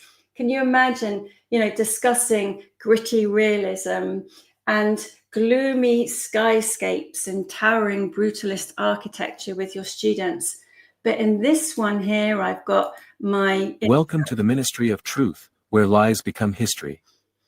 Each edit I make erases someone from existence or rewrites yesterday's enemy as today's hero. So that's what the context of the story is. And if I click forward, here's my scenario, that branching scenario. And that is, you are Winston, and you have been ordered to change the narrative of the past in the Ministry of Truth. You feel really uneasy about this, so what are you going to do? So here's you going to work, and then you've got your questions. You follow orders. Resist silently, or do you openly question? Well, if you follow orders, you become a conformist. And imagine students putting this together to demonstrate their understanding of the concepts of the book. I've done something that, is quite kind of, an easy topic to come up with, a context, but I've seen this being done with so many different classic literature texts that you would use in school. And it's so heartwarming when we feel privileged enough to see the examples that students are creating. Going back to my last few slides, because I really want to cover this, because we're not stopping here. Of course, it's AI and technology is moving on at light speed, and we're now embracing, spatial learning. And imagine the ability now to see these in headsets, use pass-through, so you can engage with the objects and see those hotspots. And these are the skills that students might be using in the future. Employers will be using these for workforce development and onboarding and training. So it's really good to try and have this step or the bridge. Do you have to have the 360 camera? No, you don't, because this example, which is precisely why I put it on, is actually taken using a standard mobile phone. So if I go inside the ambulance here, you can see that there's the gradient blocked out at the top, the gradient blocked out at the bottom. So what Pano to 360 enables you to do is for anyone to take a panoramic image with their mobile phone and then upload it to Thinglink. And then with AI, we don't try and guess what's there. We've just carefully got some subtle gradients that help to mask that view, but you really can see that you don't need it. But the idea of that was that originally you would have used something like the Google Street View camera app, which was sadly deprecated by Google, but it was quite clunky. You had to take lots of images like that. It felt like you were in the fishbowl. But with the Pano to 360, you can take one panoramic image, upload it, and Thinglink will fill in the tops and the bottoms for you. And you'll be able to go and have a look at that example in the deck as well. So coming to the end then, it's really important to think about your engagement points when you're using immersive learning experiences. Think about a personal view. That might be on a laptop or a mobile. You can use these with your interactive panels. I remember going into school, we had the interactive touch tables. Imagine, that kind of tactile touching, something like that. You might have access to those in your schools. It'll work with VR headsets, including Meta, Pico, HTC Vive, and soon the Apple Vision Pro, but also your immersive rooms. And many schools are investing in immersive rooms because headsets aren't right for everybody. As a prescription lens wearer, I find them quite tricky, but this will work in your immersive rooms too. So to sum up, learning begins with wonder, can grow through interaction and immersion, but I think it reaches its fullest potential when students create, curate, and reflect. And Thinglink being 14 years old, maybe it's Thinglink's moment to truly shine to the future. And I can't wait to see what you all create. That's a bit more summary there on that slide. But my last thing is just to say, do keep in touch with us. You can connect with us on any of those links. And also, we've got more webinars coming up and we'd love you to join us. So I'm going to stop right there with 2.5 minutes because I know Dan's got a couple of questions. Dan, hopefully that's covered everything. Yeah, no, that was so good, Louise. Thank you. And what I really like about it is that I think more and more people are starting to realize now that with AI all around us and students using AI, we're going to have to really rethink some of the kind of the orthodox practices of education that we've just kind of thought, well, that's how it is. Things like, well, let's assess student learning. Well, we'll get them to write down what they've learned, and then we'll take it in and we'll read it through and we'll mark it. And I think many teachers are now getting to the point where they're thinking that's just not realistic anymore in this new world. And so how do we change assessment? And then obviously you've got to then reverse engineer that to go, well, how does that affect the learning experience and how might we need to adapt the learning experience? And I like that. I talk about that a lot. You actually bring the examples in the practical of, well, this is how you can do it, which is so much more valuable. So that's what I love about this. And as you know, one of my old jobs was leading a team to install 3D immersive rooms spaces within a college environment, and we really struggled to find software that we could give to our teachers and for them to create immersive learning experiences. They were just too technical, they were too laborious, it took too much time. And then we found Thinglink, and actually the fact that anybody can use this really, really easily, I think is a huge game changer. And that phrase is said a lot now, but I think it really is. And I love the fact you have so many examples as well. You from all different kind of types of education and classrooms. So I do encourage people to dive into them and to just get ideas. And I love just playing around with it and seeing what I can create sometimes.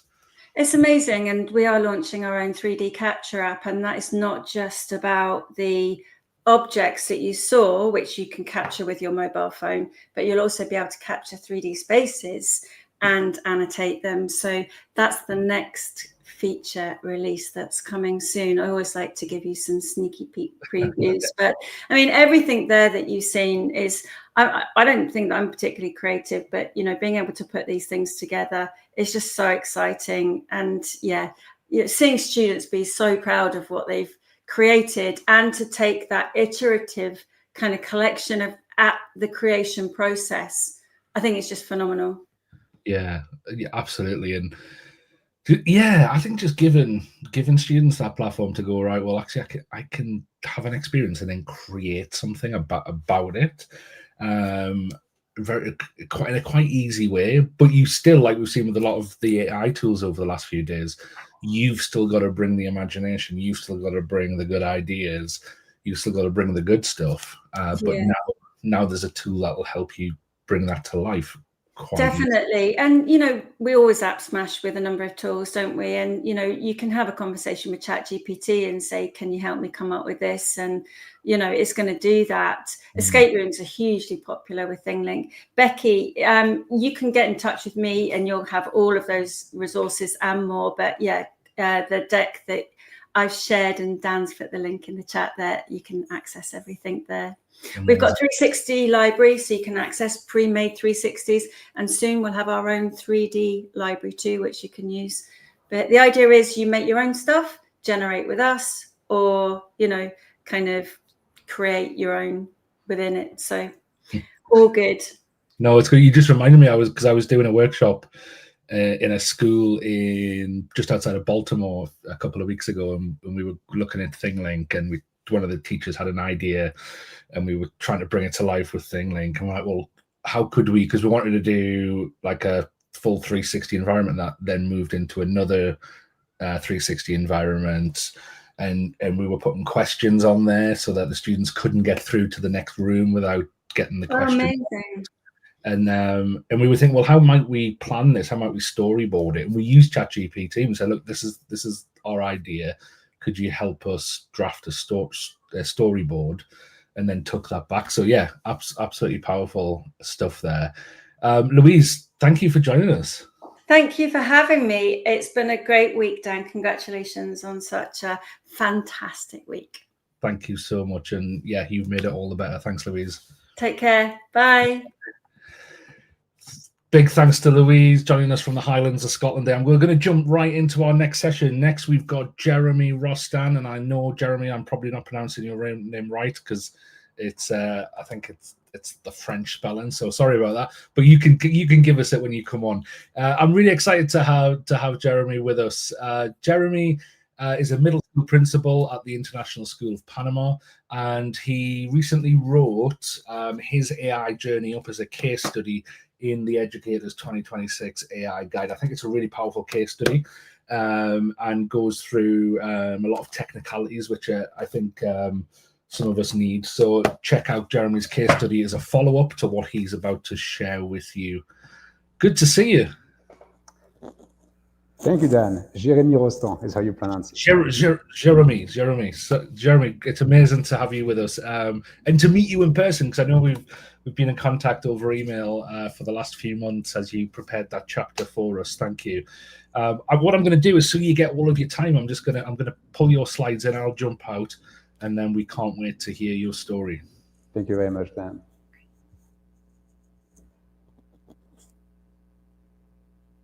So the focus today is not so much on the sort of technicalities of AI, but more on the thinking as educators, in particular as school leaders or simply leaders of teams within schools, around how to adapt to the future, and with this idea that the best way to adapt to a future that is unpredictable is to create it, right?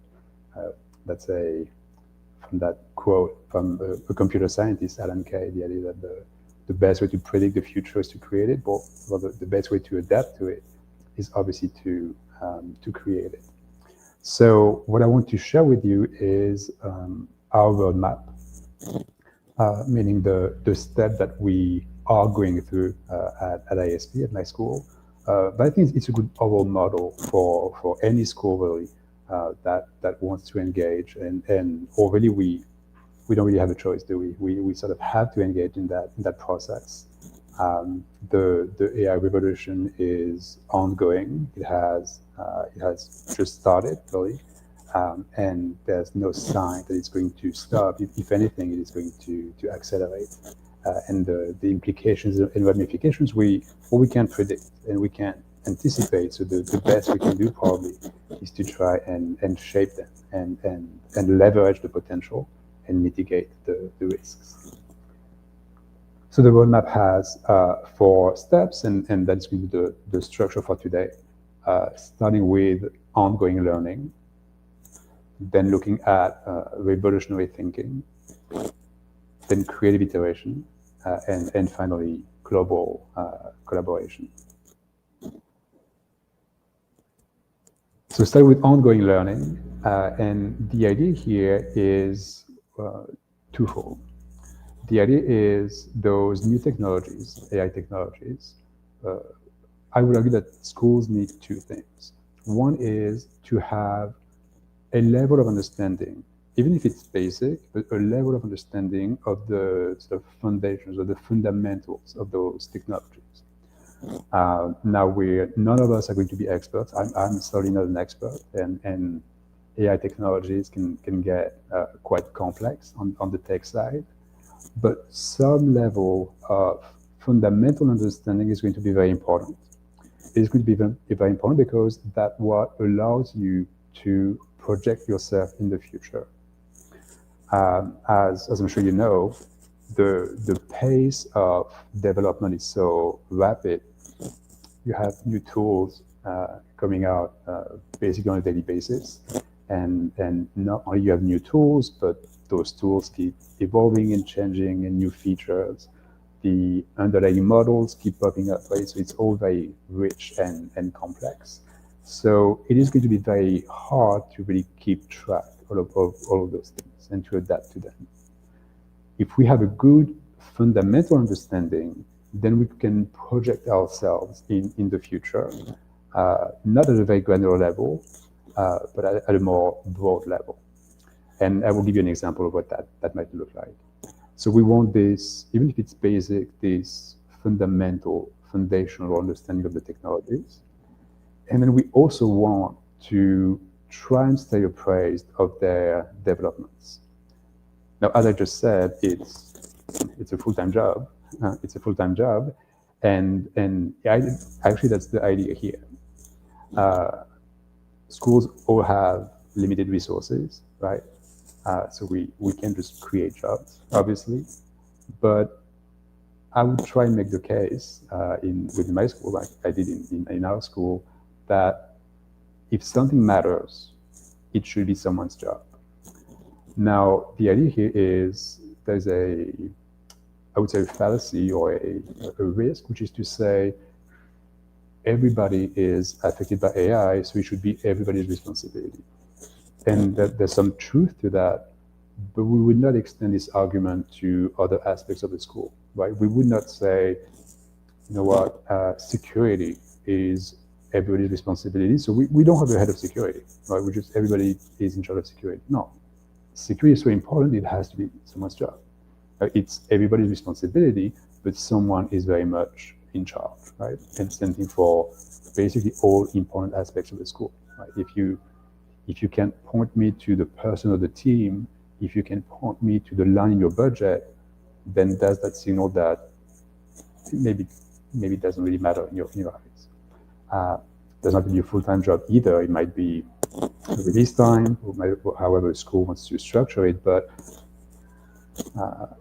I would argue that the school needs to have a person or a team that has as one of its responsibilities and areas of focus, trying to understand those technologies at a fundamental level, trying to stay appraised of the developments, and sort of channeling that knowledge towards all actors of the school. And that is very much what we did at ISP and what is happening in many different schools, where we have put together what we call an AI steering committee. Right? We have a small team, so it doesn't take too much of everybody's time, but we have a small, very dedicated and committed team that is trying to do just that. So that ongoing learning that we then obviously share, we filter and curate and share with the rest of the community. And I said I was going to give you an example. So a good example of how we might leverage this fundamental understanding of those technologies is the following. We thought about how AI models work, and not only language models, but the different vision models, and many of them now are multimodal. And we used that to design a sort of a thought experiment, which is, well, if we project ourselves in the future, what might that look like? And one thing that we are starting to think about is, more than likely, not today, not in 3 months, maybe 6 months, maybe a year, maybe 2 years, but at some point very soon, in terms of the school's timeline, we will be in a situation where AI will be portable, AI will be undetectable, and AI will be, and is already multimodal. That means we can just assume that certainly within our lifetime, right, in our careers as educators, we will reach a point where any teacher, but also any student, will have access to AI in a way where it's completely undetectable. It will be a wearable AI that is able to capture and process sounds and images and vast amounts of data in and out. So once we have this thought experiment, that's where the fun begins, which is, well, how do we adapt, right? What do we do when we are in this new world? So that leads to the next step, which is once we are developing this ongoing learning, we engage or try to engage in revolutionary thinking. So revolutionary thinking, it can mean nothing and anything. Here, I'm trying to use a very specific acception of the expression, which has to do with radical innovation. So if you're not familiar with this concept of radical innovation, it's an actual model that has been developed by designers, and it is, you can think of it as a counterpoint to design thinking. It's sort of a critical approach to design thinking, and there are two ways in which the people behind radical innovation critique design thinking. Their first is to say design thinking assumes that we already understand the problems and we're just looking for solutions, where in reality, the way we understand our problems is oftentimes limited because they have built-in assumptions, and those are limiting assumptions. So the first thing we want to do, if we want to think in a really creative way, in a revolutionary way, is to get rid of those limiting assumptions, right? There's this famous quote from, I think it's Henry Ford, who said, if I had listened to people's feedback, I would have built faster horses, right? So if you want to reinvent the world, you can just assume that we use horses and that's what you have to do. You need to get rid of those assumptions and reinvent the whole thing, right? And so design thinking has this, according to radical innovation, these limiting assumptions. And then in the solutions that it proposes, it's also sort of limited to a particular world that is the current world that exists. Radical innovation does two things. Right? First, it gets rid of those limiting assumptions. Second thing, it doesn't try and find solutions within our current context. It tries to reimagine the world. Right? What would it look like if we were in a completely different world? Right? Again, that's what we likely have to do if we think back to the thought experiment where students might have wearable AI that is undetectable and multimodal. So what that might look like in practice is play-based thinking. As you know, if you are an educator surrounded by children, when you play, the first thing that you do is create that separate world where new rules apply. Right? So it's that what if. Right? We're going to pretend that. We're going to play and pretend that. So this what if is what allows us to go past those limiting assumptions. So in more concrete terms, I'll give you two examples of what that might look like. And one is a very simple thinking routine that I used with my teams when I do some training and professional learning. That thinking routine it's called fairies and vampires. And all it is you ask your audience to think of two things. One is a vampire. A vampire is something that sucks up your time. So it's time consuming. It might be very bureaucratic. It's very busy work, but it has low impact on students. So it's sort of big time investment, but low impact. And that's the kind of things that you wish a machine would do for you, right? That's a vampire. And a fairy is the opposite. A fairy is something you wish were possible, but it's just not practical or not accessible right now. That is the kind of thing that you wish a machine would make possible. And by giving those prompts to people, it helps get rid of those assumptions, right? Do not assume that you have to do those things that are very time-consuming and low impact. Do not assume that those ideals or fairies are inaccessible. Just if you don't make that assumption, tell me what are your fairies and vampires, and then let's try and find or develop the solutions to those problems. So that's creative iteration, and that's what we do at my school. And so that's the other example that I wanted to give you. What that looks like is we have a sort of in-house R&D, right? In-house research and development, where we try and create and develop our own tools. So you have a number of examples here. One, for instance, is you'll have the links where I will share the slides with you. One is a tool that I created that is very easy to replicate. You can actually duplicate it, where you have access to anonymized IEPs. The teacher shares their lesson plan or assessments, and the agent is going to modify the assessment or the lesson to implement the student's IEP. So it does that for you. Obviously, it needs review, but it does a lot of the groundwork for you. This other one takes in a PDF or a PowerPoint and outputs a unit plan. So it makes it much easier and less time consuming to create unit plans based on existing materials. We know that many schools, our teachers don't have unit plans for their lessons just because they have developed their lessons and the unit plans comes after. That makes that process much faster. And then we have many other apps that we've developed for learning support or for to help with different teacher workflows. The idea here is once you have your small team within your school, they can help with that research and development. And even if you don't have your own team, the final idea is global collaboration. So I'm sure you're familiar with the open source movement, which is this idea that people write code and make it freely accessible and replicable by others. That is very much something that we should emulate as educators, right?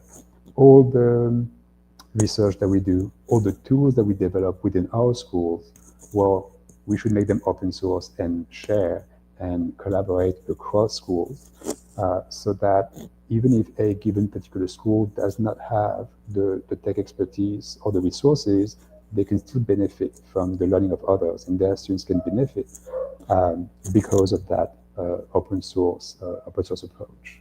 So that would be my closing and the final call of this presentation, which is you will have access to my email at the or you have it here in front of you, and also in the slide that I will share with you. If you're in a school that is interested and wants to partner, let's do that. Let's create that movement, that open source movement, to ensure we take full advantage of the potential of AI technologies and mitigate their very real risks for our students. Jeremie, thank you so much. That was great. Thanks for taking us through from your, I think it's very much from your lived experience as well, isn't it? I love the fact that some of the great stuff that you're doing within your school in Panama and And I like, if you kind of want to see the other side of that coin of just exactly how Jeremie and his team are implementing that, then like I said before, do check out the book, which has among many other case studies, has Jeremie's case study from the International School of Panama. And Jeremie, thank you so much for joining us. Thank you, Dan. I look forward to connecting with you soon. Likewise. Take care, my friend. Have a good one. Okay, I hope everyone's doing well. I think Jeremie's kind of afforded me 30 seconds there, so I'm just checking in because I haven't been able to do that much the other days because we've just been zooming in, bringing people in and out really, really fast to try and give you the most value possible. Remember to register if you want to be with a chance of winning the book at the end of today's summit, which was obviously the final day, and we're giving away 2 books there of the Educators 2026 AI Guide. And don't forget, you can catch up on all of this by going over to that website, the AIeducator.io/B2S25, where you can get all of the resources if the presenters have shared them with us, and you can catch up on all of the recordings, which is quite a bit. It's going to be like 13 hours worth. So if you do have time to catch up on the recordings, then I'm jealous of how much time you've got free on your hands. But please do check back in. I'm excited to bring in our next presenters right now. We've got Matt Fletcher and Gina Ward. Matt was a teacher and is now business development manager at Toddle, and many of you will have heard of Toddle. And Gina is now Gina, correct me when you come on, but if this is not true, but is the IB MYP coordinator at BIS, which is a collection of schools. Hopefully I got that right. Let's find out.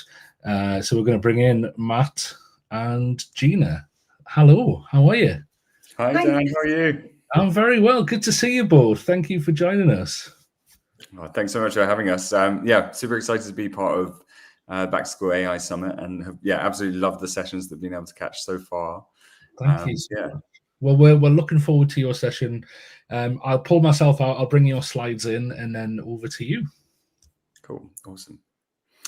Well, yeah, just to introduce myself first. So I'm Matt Fletcher, and I lead growth for Toddle in the UK.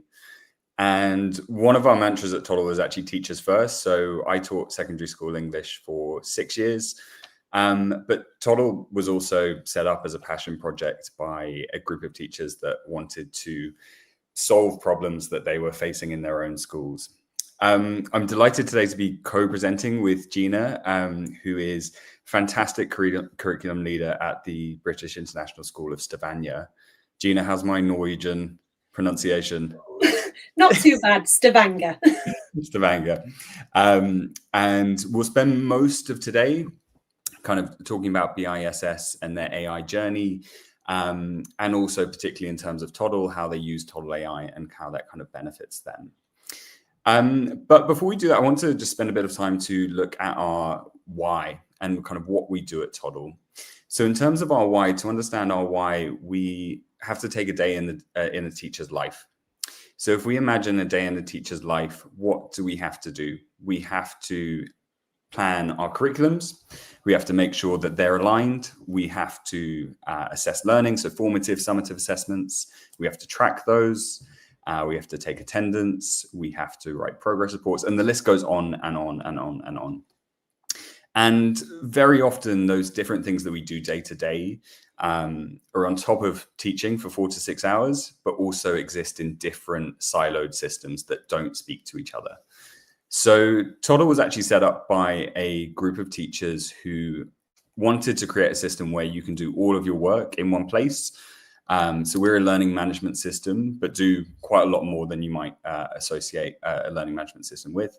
But most importantly, where those different aspects will speak to each other. So a very kind of interconnected ecosystem. Since we were set up 6 years ago now, we partner with over 2,000 schools. And we are in over 100 countries, and we offer over 250 different curricula. So the platform itself is very customizable. In terms of AI, so if we look at this study by McKinsey, so McKinsey did this study back in 2020, And it's really interesting in terms of kind of how teachers spend their time. So they surveyed teachers in Singapore, in Australia, in the US, in the UK. And they found that on average, teachers work about 50 hours a week. I know from my experience as a teacher, often it's way more than that. And they found that in terms of kind of where teachers are spending their time, we spend more than half of our time as teachers on administrative tasks. So things like preparing resources, preparing schemes of work, lessons, marking, administration.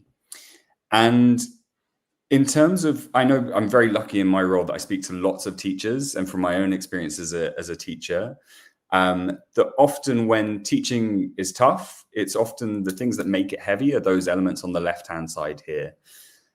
At the same time, those are the elements that we really see AI is able to kind of reduce that workload and to free up our teachers to kind of do more meaningful work and focus on the more bucket filling elements of our job, which is those elements on the right-hand side. So teaching, or kind of thinking about teaching at least. So those elements of, those are the elements where we see AI is really able to make a kind of a significant impact on teacher wellbeing. So I'll pass over to you, Gina, to talk a little bit about BISS and your own AI journey. Yeah, I'll pass over to you. Oh, thanks for that, Matt. Well, first, a little bit about BISS. We're a very small international school in Stavanger, Norway. We've got approximately 400 students aged between the ages of 6 and 16 years. We've got about 56 languages spoken within the school. And we have a permanent staff of approximately 45 members, but a very big and helpful support staff that goes along with that. Like many international schools, our teachers are required to wear multiple hats. And we found that the teachers were beginning to get swamped. So why did we at BISS turn to Toddle AI? Like many schools around the world, we at BISS found that our teachers were time poor. We have too many jobs and simply not enough hours in the day to fulfill the roles we are expected to do. And when we spoke to the teachers, we asked, okay, how can we help you get back a little bit of your life? And they said they needed help with the following things: planning, assessments, creating and finding resources, differentiating work, and providing feedback, that all-important feedback for our students. So as a school, we decided to turn to Toddle because we were using Toddle already to help out. So why did we choose the Toddle AI system and not just go down any other AI system that's out there? Well, we chose Toddle AI because it already integrated into the Toddle system. So all the work that we'd already put in place as teachers, it gets taken into how the AI works. It also works in so many different ways for teachers specifically and for educators. Okay, and how we have used it, it has made an active help with our curriculum planning, our lesson planning. We've used the AI tutor to really help guide our students at their own pace. So it's totally differentiated. We've been using the Toddle AI worksheets to really create interesting worksheets that are really helping our students learn in the philosophy of the IB, which is the system that we follow in our school. It also helps us with assessments, creating real world assessments that really make a meaningful impact on our students. Now, the Toddle AI doesn't just stop there. It can also take the sting out of grading work and report writing through its assistance. It's like having another teacher in your pocket. It's a wonderful tool. So the first thing that it's really helped us with, and it's our planning. Planning is one of those things that we as teachers know we have to do. It's part of the role. You can't get away from it. But after a while as teachers, we get really bored with our planning.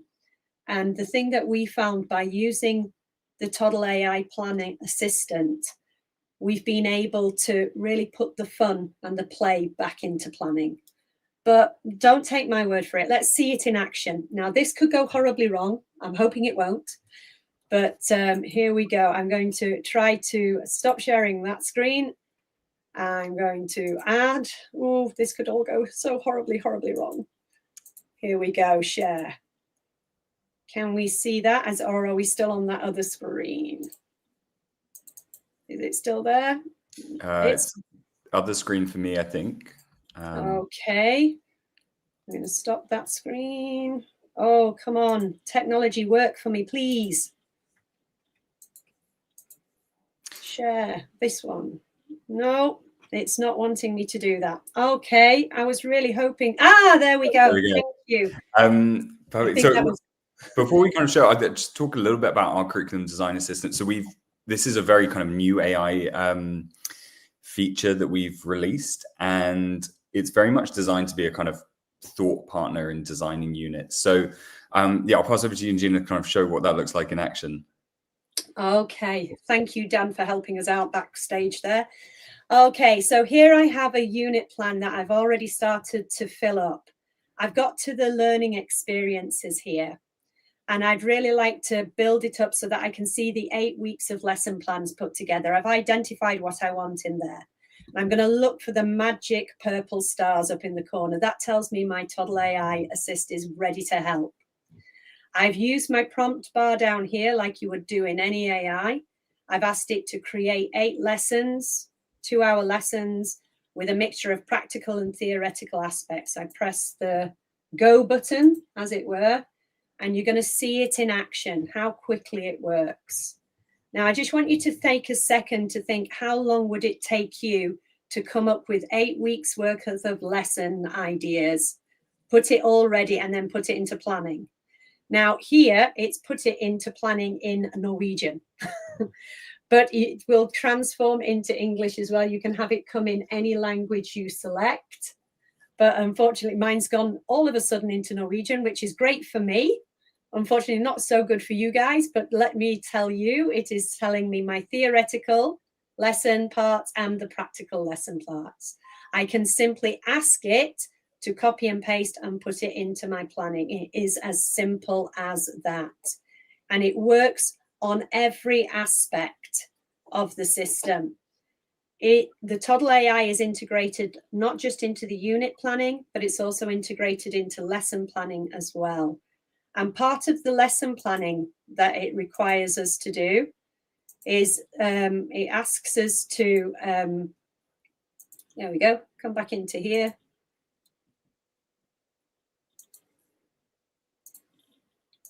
Can I ask you on that, Gina? So what's the kind of, obviously one of our goals of the curriculum design assistant is that it saves teachers time, but you maintain that quality with schemes of work. How's the kind of reaction of staff been to it? How have staff kind of used it? Has it? The staff have been using it really to, on existing unit plans, we use it to assess the quality and the continuity of the planning itself and how it aligns with the philosophy of the IB program from our perspective. So it's actually made my role as a coordinator far easier because it helps to educate new teachers into the IB system. It's really good for that. It's the creative ideas it comes up with, but it's also the way it integrates in our planning, how to make it real world, giving it that more authenticity in the plan itself. So we're not just using old curriculum ideas, we're coming up with new, fresh ideas that are more relevant in today's society. And that's been a real game changer. So we've really worked on that. But one of the other areas that we found has really benefited us as a school is we're a technological school, so we have the students using their own devices all the time, and we ask them to do research using their devices. And often, if you let the students out into the big world, they can get really down a rabbit hole we wouldn't want them to go down. And Toddle AI has really helped us here because it provides resources for us that are not only relevant to what we're looking at, but it's also safe. So it provides hyperlinks to sources on the internet that is relevant to the research we're asking the students to do, but it's also safe for the students. Not only that, you can differentiate that resource list depending on the ability of the student. And that has also been a real game changer, saving us so much time. How much time do we sit there trolling the internet looking for those safe sites that are relevant? And Toddle has taken the sting out of that. But moving on, we also have found that Toddle AI Tutor has been a real game changer for us. At the beginning of this year, unfortunately, we had all of our science team go out. They ended up all sick, ended up in hospital, different things. I am not a science teacher. I'm an arts teacher. And I had a whole department of students wishing to learn science and no science team to teach them. So I turned to Toddle AI Tutor to ensure that the students did not miss out on their learning. Now, I really do hope we'll be able to change and have a look at my other screen. I'm going to try it. Dan, I hope you're still there. Please be there and allow us to do this. So I'm going in. I've changed, hopefully, into my second screen. Oh, Dan the man, thank you so much. So here we have an example of a Toddle AI Tutor. I'm going to use the mastery building. This is actually what I got the students to do in the 2 weeks that my science team were off. They were looking at copper plating. I knew that from the planning. I put the prompt in there, begging it to help me teach these students about copper plating. I pressed the button, and what the Toddle AI does is it creates the Toddle AI Tutor here. Unfortunately, again, it's in Norwegian. Oh, I might be able to change it down here. Give me a second. Oh, it's already started. I'll have to do it in the next one. But what it's asking the students, a good example of it being able to do multiple languages. Yeah. Basically, what it's doing is it's giving me a load of questions. It starts to come up with the prompt question. And what's been really good about this system is it allows the students to work at their own pace. So in the class, the students get this opening system, which welcomes them to the task with a real hook that gets the students interested. And it's asking them about how, where they may have seen copper or copper plating being used in the real world. Now, I could actually get it to speak to you. So I'll just, it's a very quick one. There you go. It is immersive. It will read the question. And once it's read the question to the student can record their answer using the mic. So even if they're not particularly good with writing, they can do it through speech. So it's very immersive in that way. It allows you to obviously type as well. And it's interesting because I discovered this actually yesterday. If I went coins as my answer, very quick one, it'll have a little think. And it suddenly realizes I'm writing in English and it's speaking in Norwegian. It congratulates me. And our students have really enjoyed working with this Toddle AI. The system keeps the conversation going, keeps the learning going, and it asks the student to keep developing their learning by asking more and more complex questions or giving them the information they need to gain the knowledge and understanding of the program. But once the system has go away there.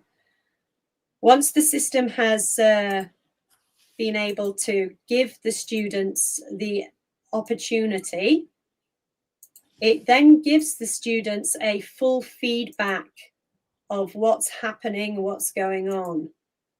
So I'm just going to want to go back to my slideshow, Dan, if you're there.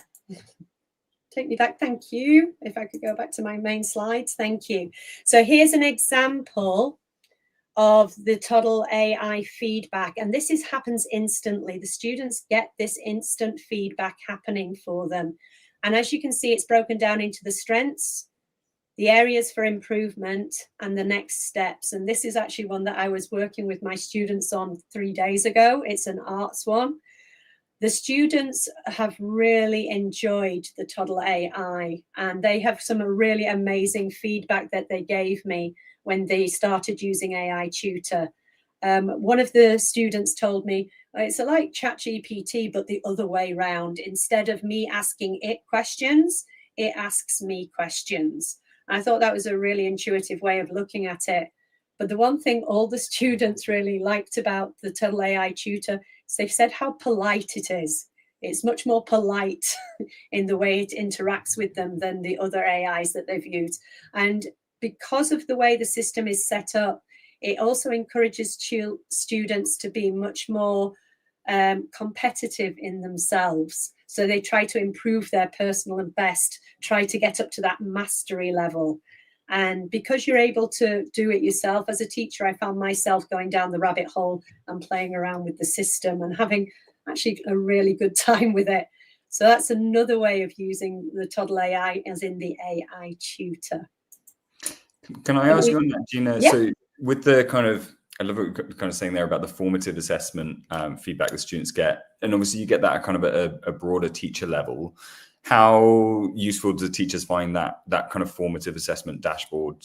That's really well put, because we use that formative assessment to guide the rest of the learning, because once the students have all participated with the Toddle AI tutor, it gives us instant feedback to the strengths of the class as a whole, the areas that the class could really develop further, and it gives us suggestions on how they could develop that area further. So it's really giving us that instant feedback in that formative assessment form. And like I said, I used it earlier this week with a group of students as in preparation for a summative assessment. And because I knew what they were able to do, I could guide them before and get sort of iron out any creases that they still might have in their learning. And so it was a really useful tool in that way. And they like it. They enjoy the actual, don't really look at it as learning as more as this interaction.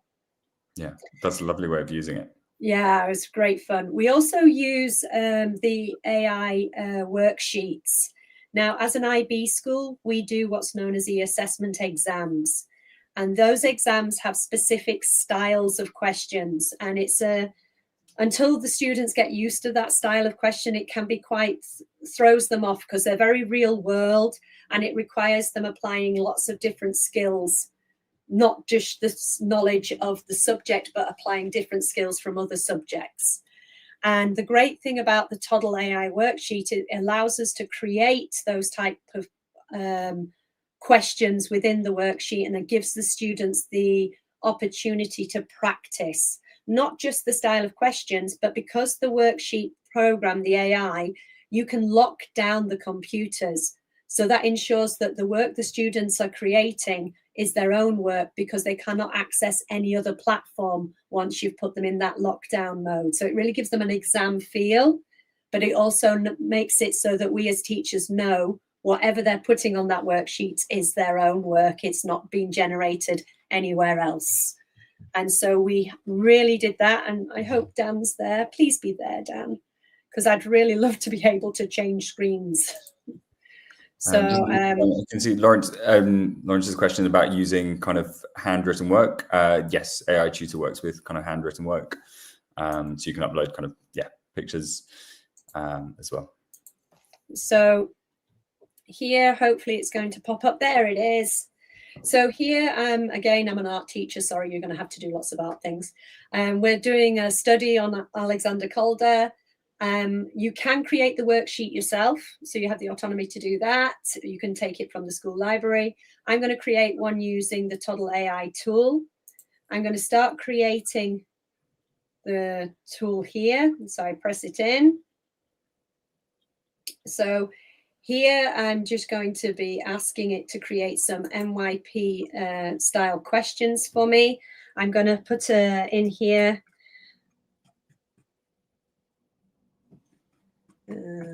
art. So that's the style of art that we're going to be looking at. We're going to be thinking about, oh, please, oh, not that one. Let me come in again. So,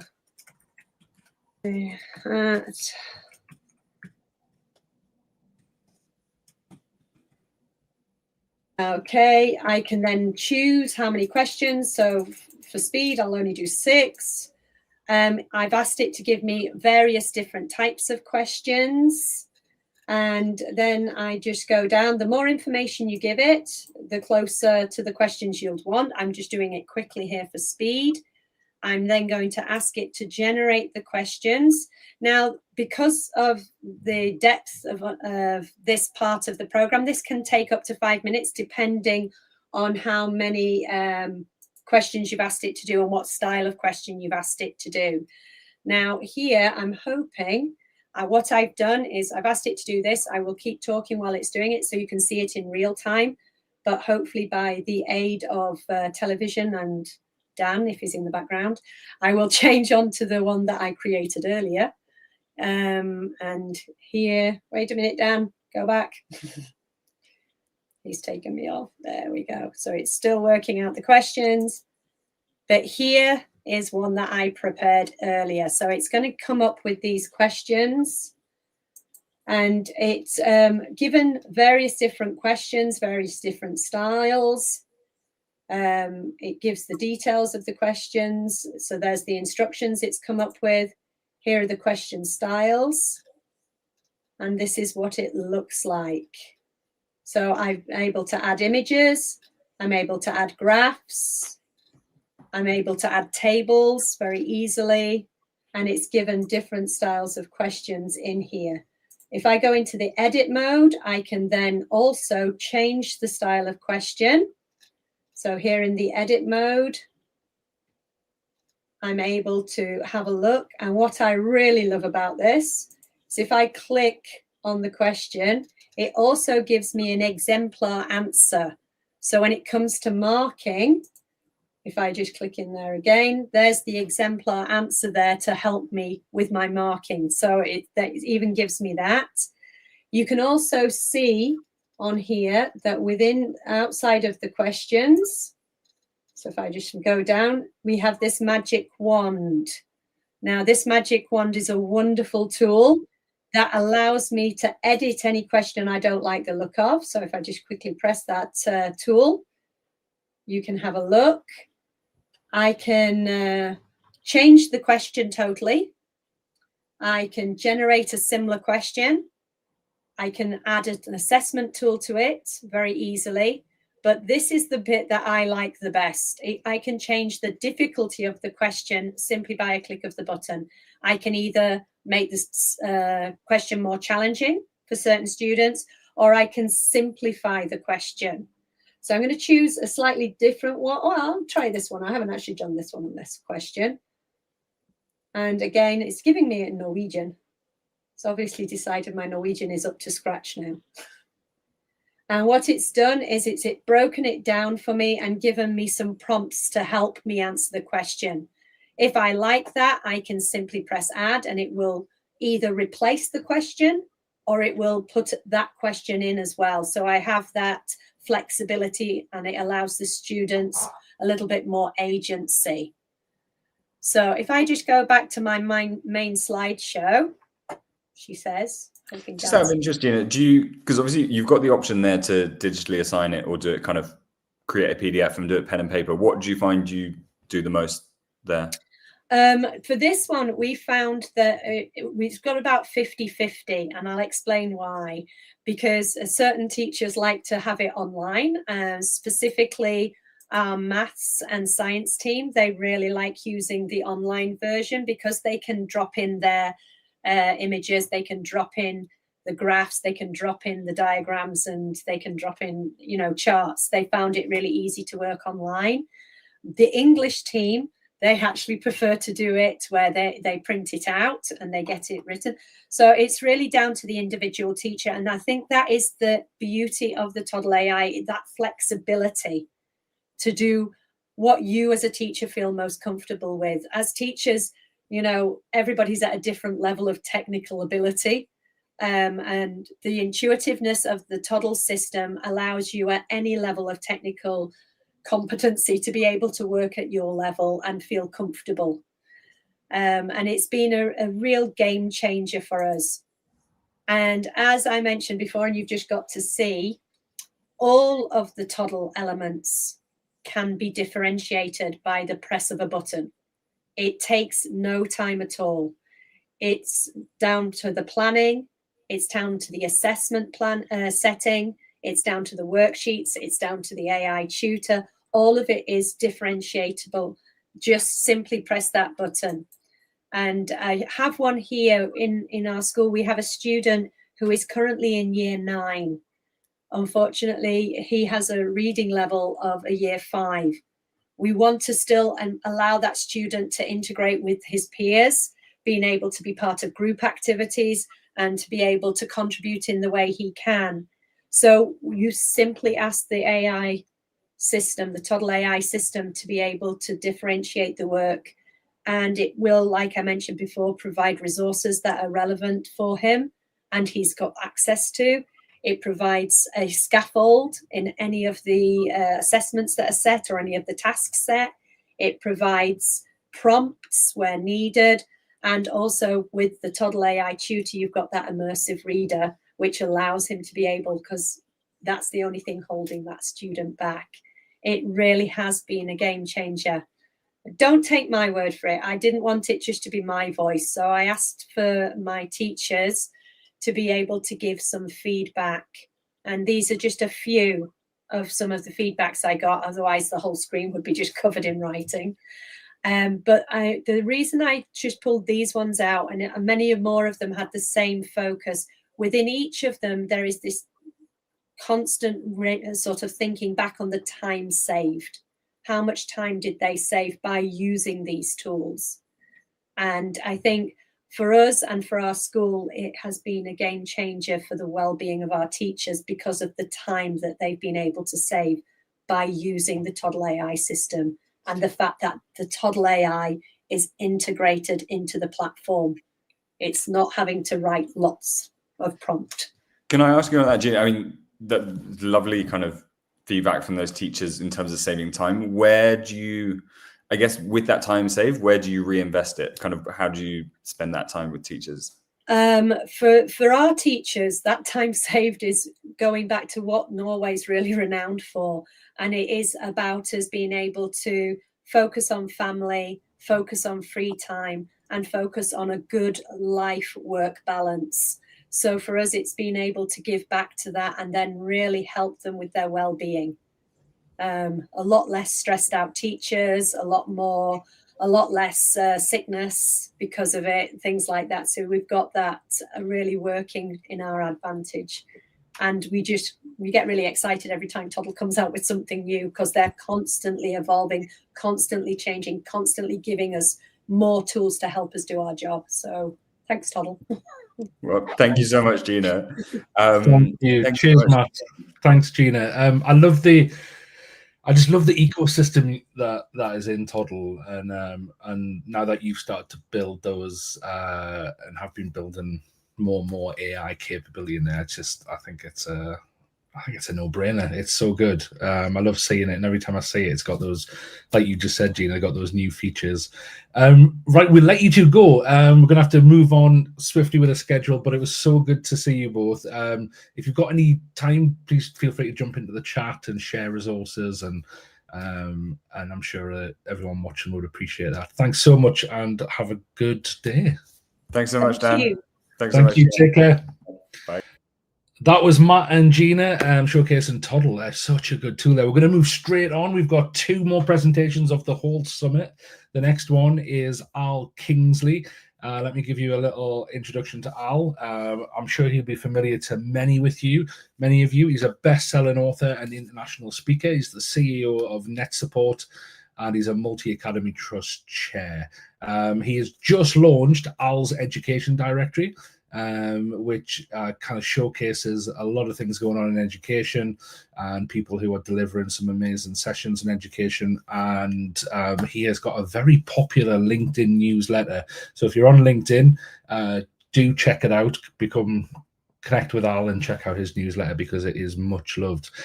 He also, earlier this year, was given an MBE by the King of England, King Charles, for his services to education. So let's bring Al in. Al, good to see you, my friend. Hello. Lovely to be here. Good to see you. What an amazing day so far.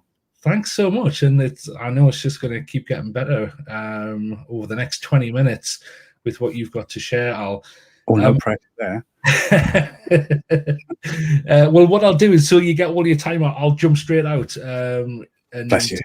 And feel free to go 1 or 2 minutes over as well, and I'll bring in your slides and over to you. Thank you, thank you. Well, good morning, good afternoon, good evening, wherever you are in the world. Dan has very kindly done an introduction for me, and I thought I would set my slide deck really to set the tone of the next 20 minutes, which is talking about how we shift our digital strategy to leverage all the fabulous things we've been hearing about in terms of safe and responsible use of AI. It's hard to make digital strategy particularly exciting, so I've compromised and just gone for bright colors in an attempt to keep your attention. So we will dive in straight away. I'm not going to cover too much about me. I've had a very lovely introduction there from Dan.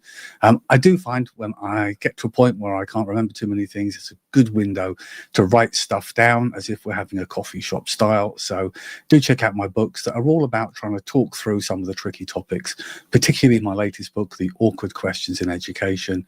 And I suspect if you did your list of the top 10 questions, you'd find many of ones that I featured in my book.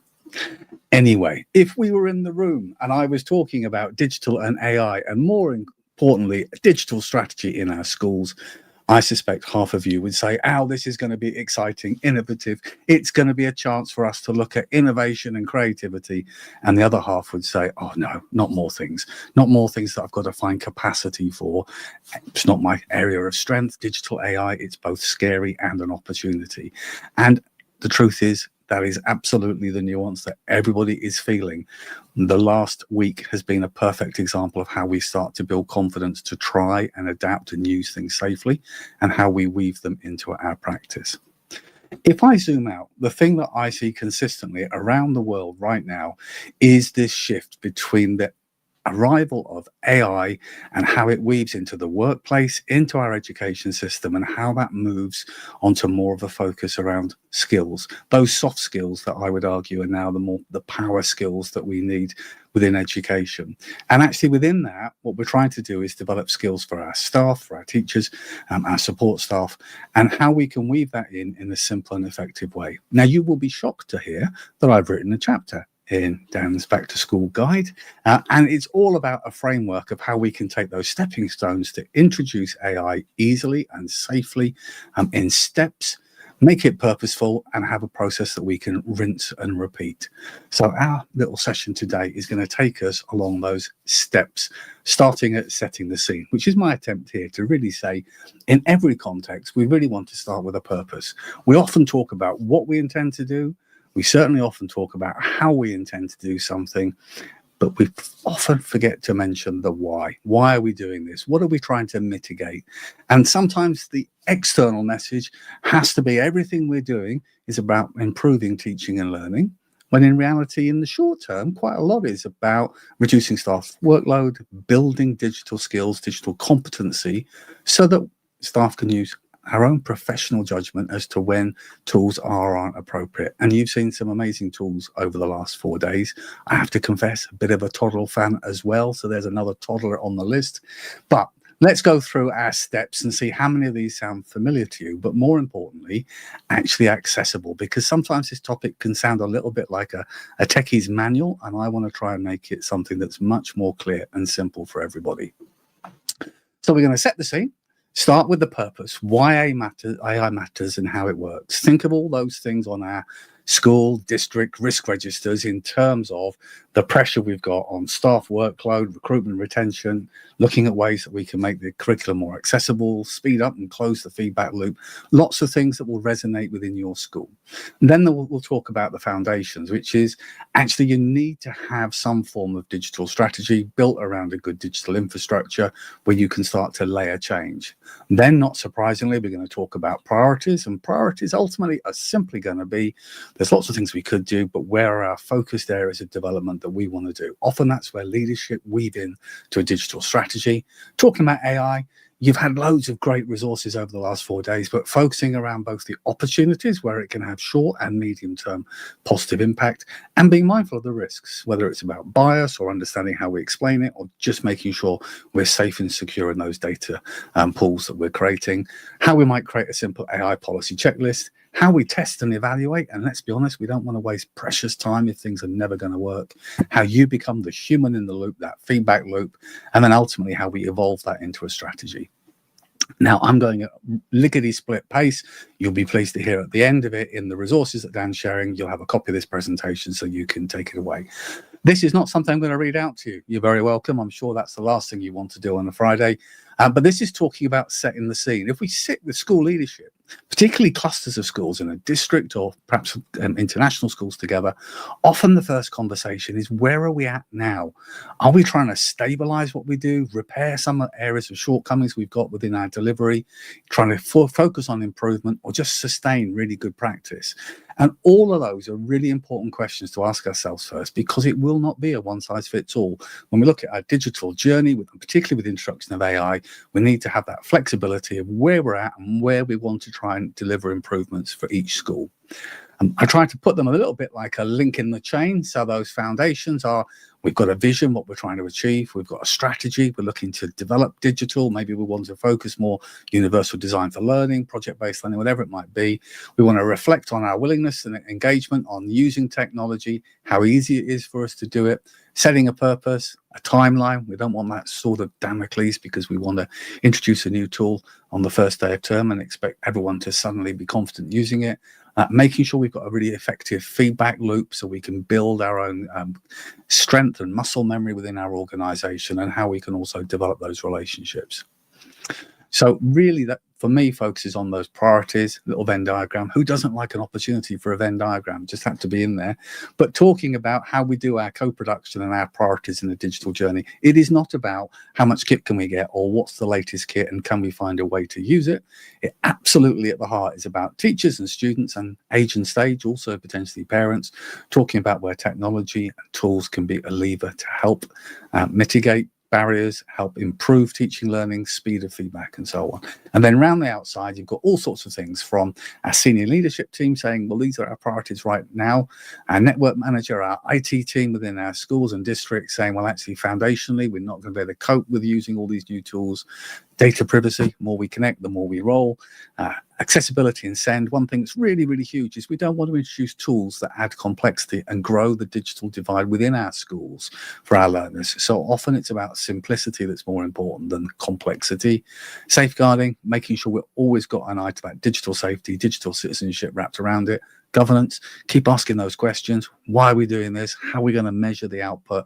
And then finance. Well, finance doesn't dictate the decision, but it does sometimes dictate the speed of the journey, and that's really important.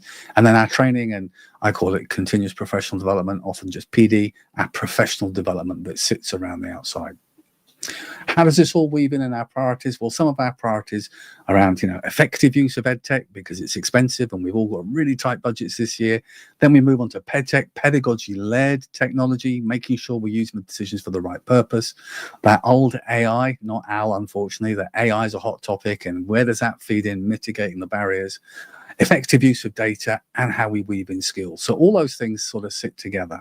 And it starts there with the confidence is king, the 4 stages of teacher confidence in using the technology, making sure that we start by actually empowering teachers through professional development to build confidence in the tools that they're then going to be using in the classroom, being confident about the functionality of AI, the risks and the opportunities that sit around it. And again, all foundations that we build into it. And then being aware of the short-term offers. So whether it's about personalized learning, assistive technologies, language learning, real-time feedback and assessment. You've heard from loads of different solutions over the last 4 days that all might sometimes seem quite similar, but they're all really different and nuanced in what they offer. Tools that can really help save time, not because we want to free up time to do nothing, but we want to free up time with technology to have more time for human-to-human learning. And I think that human-to-human element is what we want to free up by using technology purposefully. So that sits in our opportunities and risks. We've got an opportunity to use tools that can do some of these things that are better and more effective than us, to allow more time for the things that we're really, really strong at.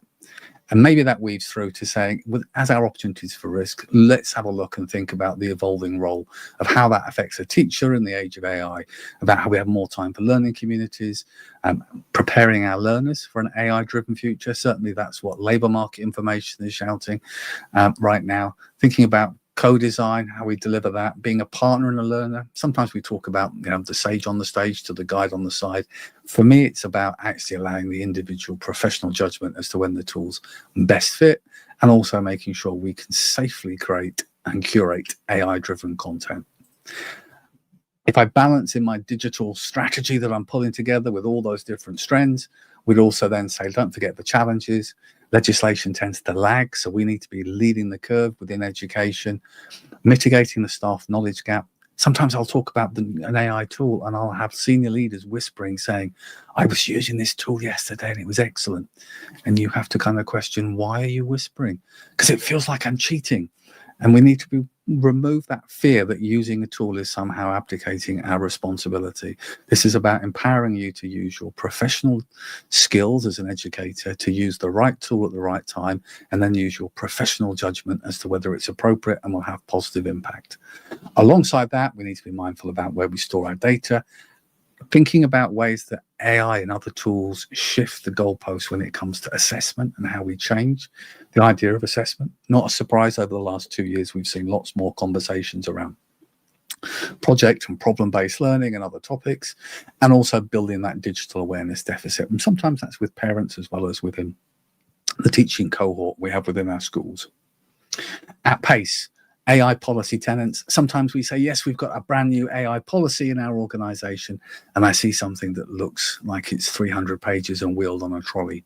There are some key tenants here, which are agreeing just a few. The core tools we're using that have AI functionality, setting a baseline policy so staff know about what tools to use, whether they have to signpost use if they're outputting curating resources, giving staff the confidence, empowering the teachers to take risks, to explore, trial and discover what works well, capturing feedback, good and bad, and sharing it, getting out of our silos as part of our school district digital strategy, agreeing a policy that refines each time we evaluate tools that fit and are within our schema, and then making sure that we start thinking then about student skills competency. In other words, we build the workforce competency first and then give us confidence in the classroom to develop that on to our learners. Again, not going to read these to you because I'm doing these at pace of all the resources. These are self-reflective questions. Sometimes it's really easy to come to online events and give people a list of answers, but in truth, that would be a folly. Every school will be different. Every scenario will be different, and often every educator will be different in their confidence layers. So what I try and share are just key questions to reflect on within your school, whether it's about how you're incorporating AI into your school's curriculum and your digital vision, to how you're thinking about particular platforms, are you being platform agnostic, through to just thinking about the broader picture of have you got the right infrastructure, so that you're not building on sandy land, as the old phrase goes. What that does feed into is step 6 on those 8 steps through our very rapid structure. And again, don't worry, in the book, we walk it through in a much more conversational style with lots of action points for you, is we need to know how to test and evaluate that measure of impact. Up until recently, I'd argued more often than not, we're pre-programmed in education. When we want to measure impact, it's always going to be about attainment and progress when it comes to student outcomes. Whereas now we're thinking, actually, some of the measures of impact are much more about accessibility, about reducing time, workload for staff, so there's more interaction, by looking at tools that allow for greater student engagement or speed up the process and feedback. We need to change our measures for evaluation. And then we go on to something which is great when we have these events, as we've had the last 4 days, looking at the evidence-informed use of educational technology, thinking about not just the anecdotal, well, Dan told me this is a great tool, but the descriptive, well, I saw a really good case study on this school that was using this tool. I've got the correlational evidence, well, my class has tried this for a term and this other class has used it for a different period, and we've seen the differences so we can see the value add. And then there's maybe the causal evidence when we start looking at curriculum resources, where we can look at research that backs it up. But that all comes along into what I like to always share as a little bit of a lickety-split checklist, which is when we look and we're thinking about, we've heard about some great tools, how do we try them? Let's think first of all about actually trying first of all, about thinking about splitting it between pedagogy and technology. So rather than just one person thinking they can evaluate tools completely, let's first of all think about the tool, whether it aligns with our curriculum. Are we clear, doing a questionnaire perhaps about that digital content? And we're thinking about whether we've already got something that does it already. Certainly we often find when we do a review of our licensing that we've got more tools than we thought we had. And are we clear about its pedagogical purpose? On the flip side, from a technology perspective, will the technology we're looking at work with our current and future devices? Is it locked into iPads or Chromebooks, or is it platform agnostic? Will it work with our current infrastructure, or do we need to have a massive upgrade on our access points and Wi-Fi stream? Does it meet our school privacy policy? Where's the data being stored? Think of those typical data protection impact assessments. What data is captured? Where's the data stored? Who has access to it? And from how long? And those are the core tenets that we can sit along. And then alongside that, we can then build in that AI bit. Have we had the AI CPD, so we're confident with the tools? Have we got a list of approved applications? And have we also got that basic policy? And then we can start to develop our knowledge. And the last bit, just before we go into the full evaluation, is will it roster our existing systems? We don't want to have a new tool that requires us to set up all of our student data for a second time. So that integration and rostering is really key. If we go yes, yes, yes, yes, yes, then we don't waste any time when we dive into having an evaluation and trial where we make sure staff have discussed the product and we've had a group look at it, that we've had a vendor do a presentation so we're really clear of its full capabilities and desired intent, that we've had a chance to evaluate it in our setting, not just at a trade show, and that we've had a chance to pilot it for a sufficient period to make sure it's got positive impact, that we can then conclude the item as beneficial to learning and actually measure the impact, and then we can determine whether it's going to add value. And then we can take it to our senior leadership team and we can actually put a request in for that new tool built on a foundation of confidence and evidence-based, and we haven't wasted unnecessary time evaluating tools that we're never going to fit. Now, I'm conscious of we're always on a whistle stop today because there's so many great things. Let's just imagine how these things build into your pillars of a digital strategy. And don't worry, you can have different pillars and you can name them how you like. But I would argue one strand is looking at tools that will help us innovate learning and how we can build around that. The second is about tools that will allow us to focus on having a campaign to developing our students' digital skills, not the digital natives that think they're confident with technology, but actually can use the technology we're using within our schools safely and appropriately, and also building their digital citizenship skills at the same time. And then one about developing teacher skills often gets forgotten or asked to do out of hours, but our focus on how our digital strategy will help upskill. Think about the early part of these steps here, building our confidence with AI tools, making sure we reflect on our technology and infrastructure, not building on sandy land, got the right equipment, making sure we also think about how these tools can help us improve communication across our teaching and staff workforce, as well as digitally supporting communication with parents and community. And last but not least, well-being. Why shouldn't it be on our digital strategy?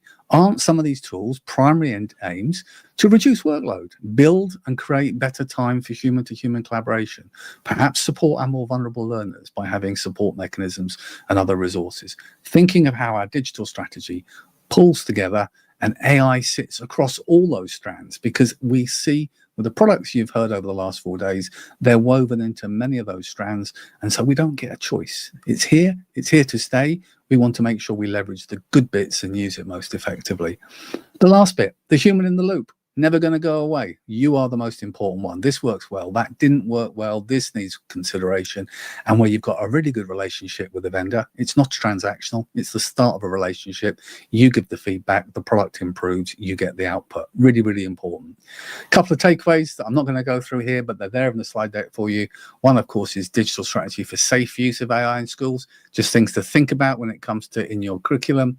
And a little remember there of those: set the scenes, answer the questions, identify school priorities, signpost opportunities, signpost tenants, create a framework, create that feedback loop, report evidence and innovate, and keep rinsing and repeating as part of your digital strategy. That's a super quick summary. If you want to get your focus into some really good reading for the remainder of the year, I check out this book here. Had a lovely review from a certain Mr. Fitzpatrick, always there supporting. So thank you very much. I have written a chapter in this lovely book here, which I am sure you will enjoy. And beyond that, do get in touch. Thank you. Thank you. That was a very whistle-stop tour. But there you go.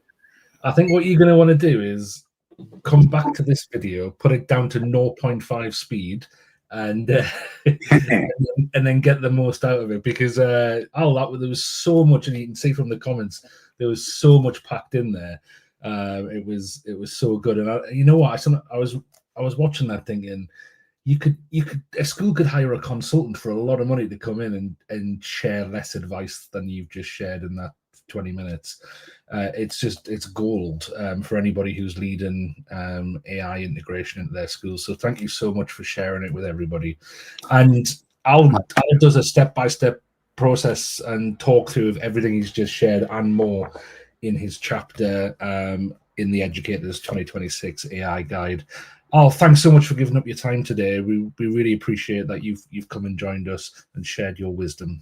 Absolute pleasure. Great job, Dan, as well. Thank you. We'll speak soon. Take care, Al. Okay, we are on to our last session of the summit. I can't believe it's here.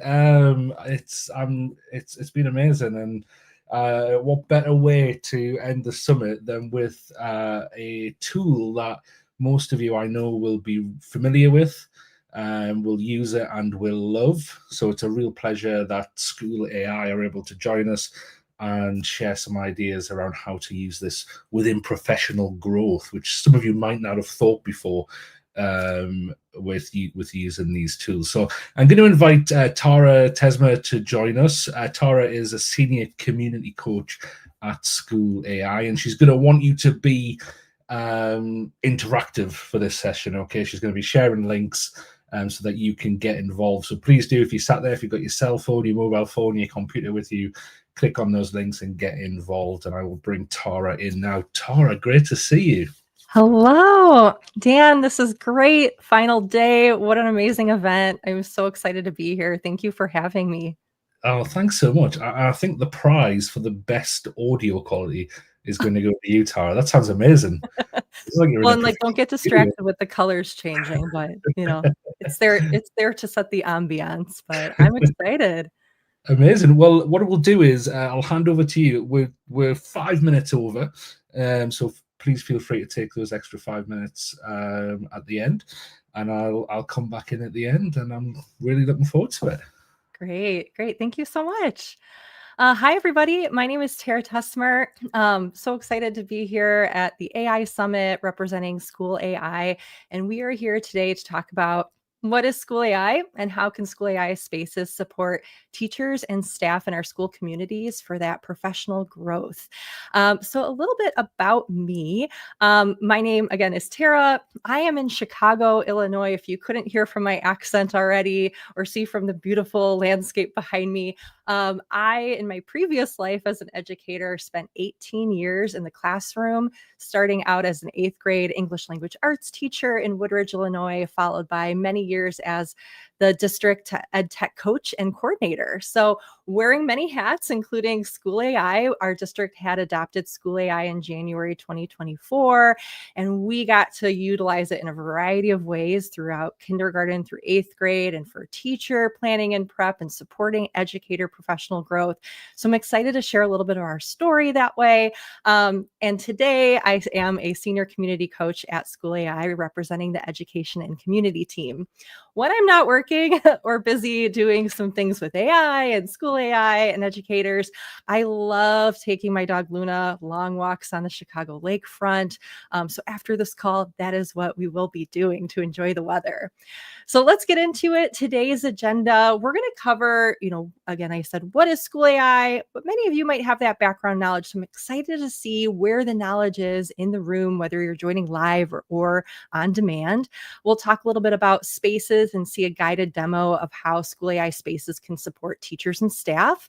And we'll look at how we leverage those AI insights in real time, because one of the best things about School AI that not only drew us to the platform in my former district with student-facing AI experiences was that we got to see really great insights in what we call mission control. So I'm excited to show you that later in our session. And then we'll close with some action steps and I guess put a bow on the whole AI Summit for the week. Today's learning, because I got to, put my former educator hat on, I like to think not just in terms of product, but also in terms of our learning experience.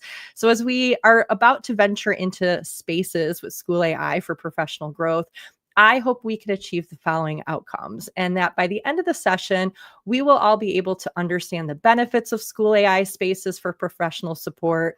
We'll be able to observe key use cases for leadership, coaching, and teacher planning, because we want to make sure our teams are aligned. And at the end, we'll reflect on our current practices and envision how school AI spaces can align with our school priorities. And I firmly believe that when when educators have purposeful reflection, consistent structures, and timely feedback, that they thrive. And I can think of instances where that wasn't in place and things felt out of balance. And then I can also think of when that was working very optimally. And I bet you can too. Feel free to add in the chat any questions, anything resonating with you. So as you know, I think about teachers thriving.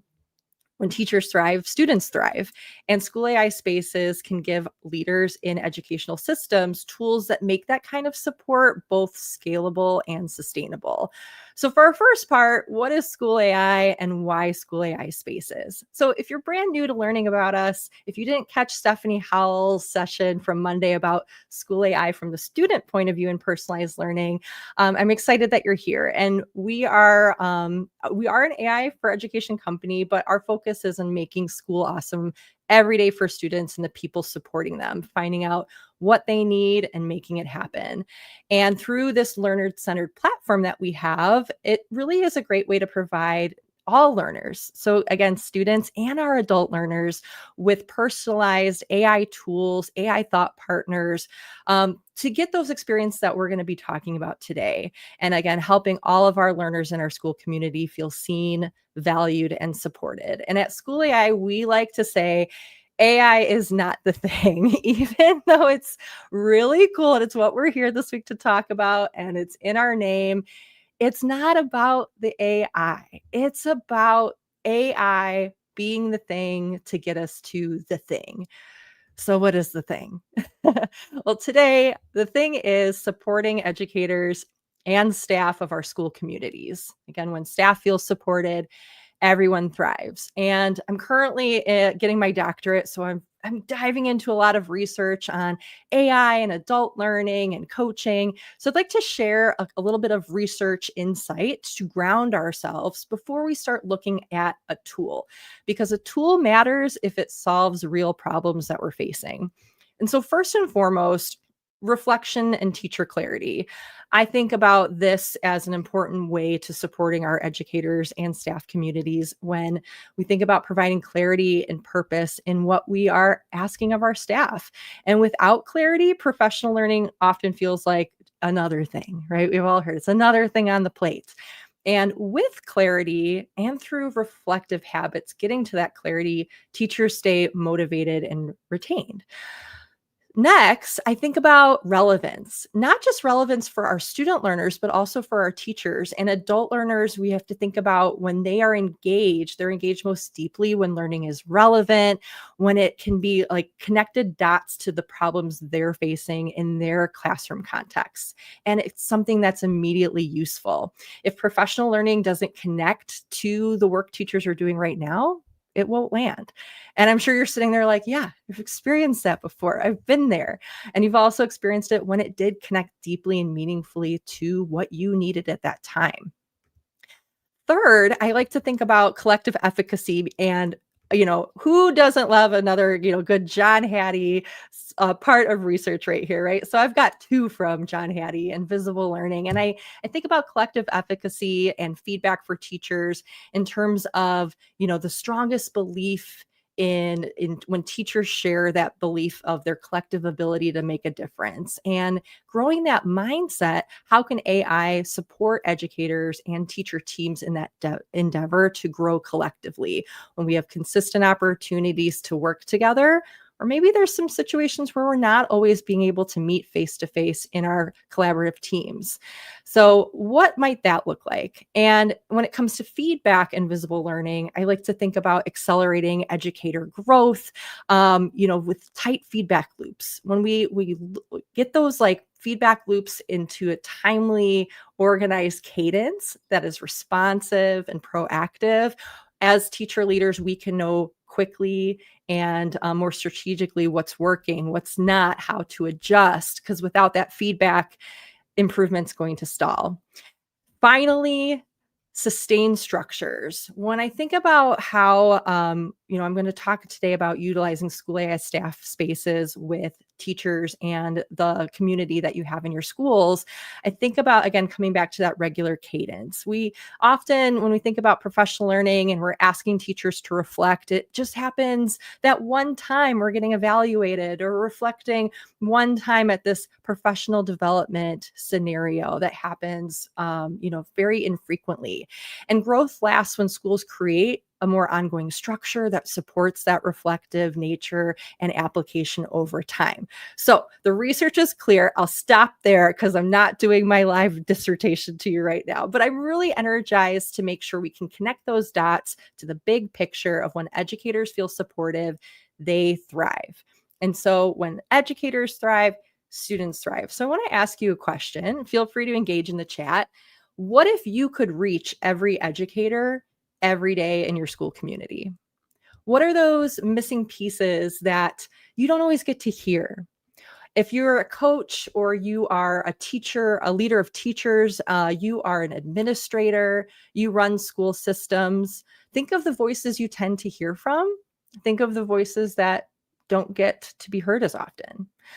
How can School AI support this? So we're going to jump into a School AI space so you can see firsthand what this experience is like. And I want to just preface first and foremost, we're actually going to try, we're going through an update at School AI. So we're going to try one of our brand new 2.0 spaces. Now it's in beta. And so what beta means is an early access preview. We decided to launch beta for every user to engage with if they wanted to opt into it. So beta means, again, there might be some bugs, but with every bug and every issue, you help us improve quickly. So I feel like we're going to have a really good experience today. Dan, if you wouldn't mind adding this link into the chat, we are going to all engage with this space.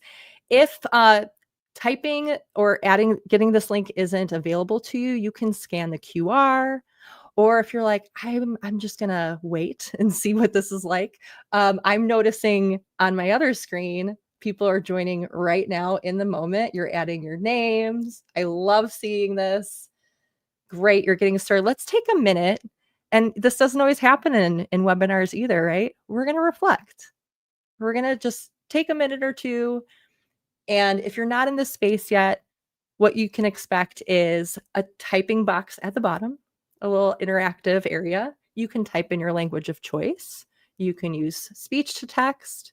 You can have it read aloud to you.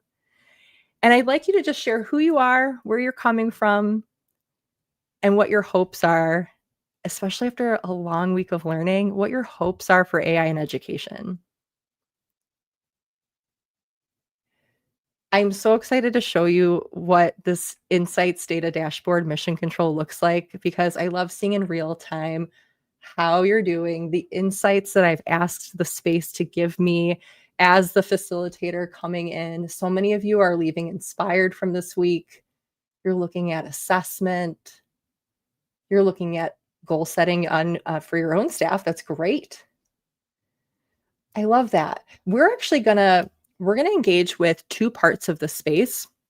Once you are given the opportunity to share your hopes for an AI in education, I ask that you pause, because the next part will say, what did you learn from today? And we're not finished with the session yet. So take another 20 seconds, have that open while I move along in our presentation. Okay, so as you're filling that out, at School AI, we actually do this every week. Our CEO, Caleb, he is a former educator. And what I appreciate about, it's not just busy work, but our whole staff at School AI, excuse me, we do a weekly meeting on Tuesday called All Hands. And during All Hands, the first 10 minutes, Caleb launches a space. Every employee, from the engineers, the design team, the education team, the marketing team, the customer success team, sales, every single staff member engages in the space so we can share the pulse of how we're doing. And the space typically is checking it changes every week, but the questions might be like, what did you work on last week? What went well? Where do you need support?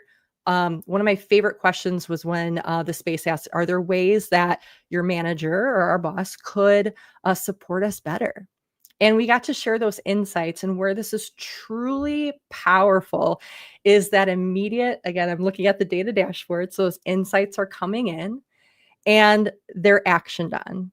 They are immediately the next week. We noticed on our team changes for how we were working together to meet the needs that we had desired.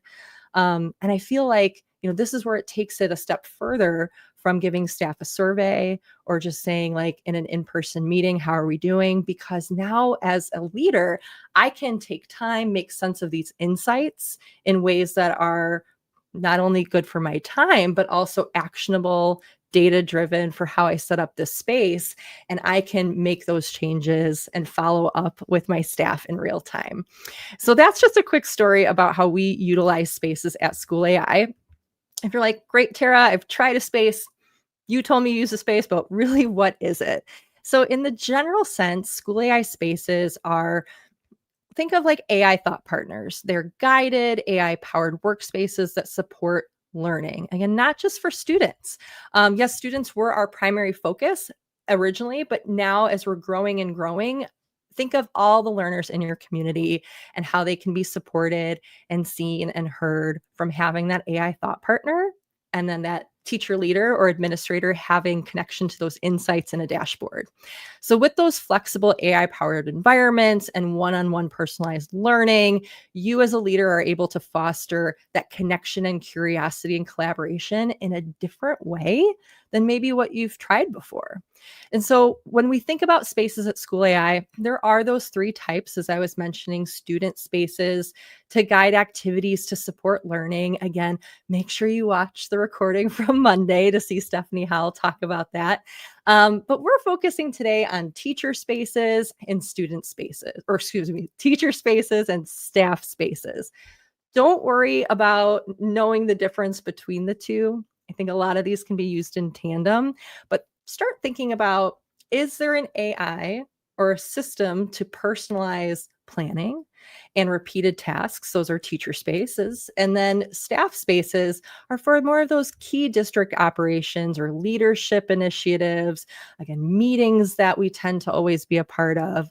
And so I'll share some stories about that, but a little bit more about each one. A teacher space, I like to think about things like, if I'm on an 8th grade ELA team, like I shared in my former education life, I might be building lessons with my 8th grade ELA team, and we're doing this every single day. And it's a lot of time to ask of teachers to create lessons that are engaging with best practices that the district holds really close and important. I think of a new teacher and how much a lesson planner designed with the district's best practices in mind could really support somebody to be on the same page as people who've been in the district 10, 15, 20 years. When I think about staff spaces, these are spaces to, you could use these in a lot of ways, but really I think about weekly meetings. How are you engaging your staff at your weekly meetings?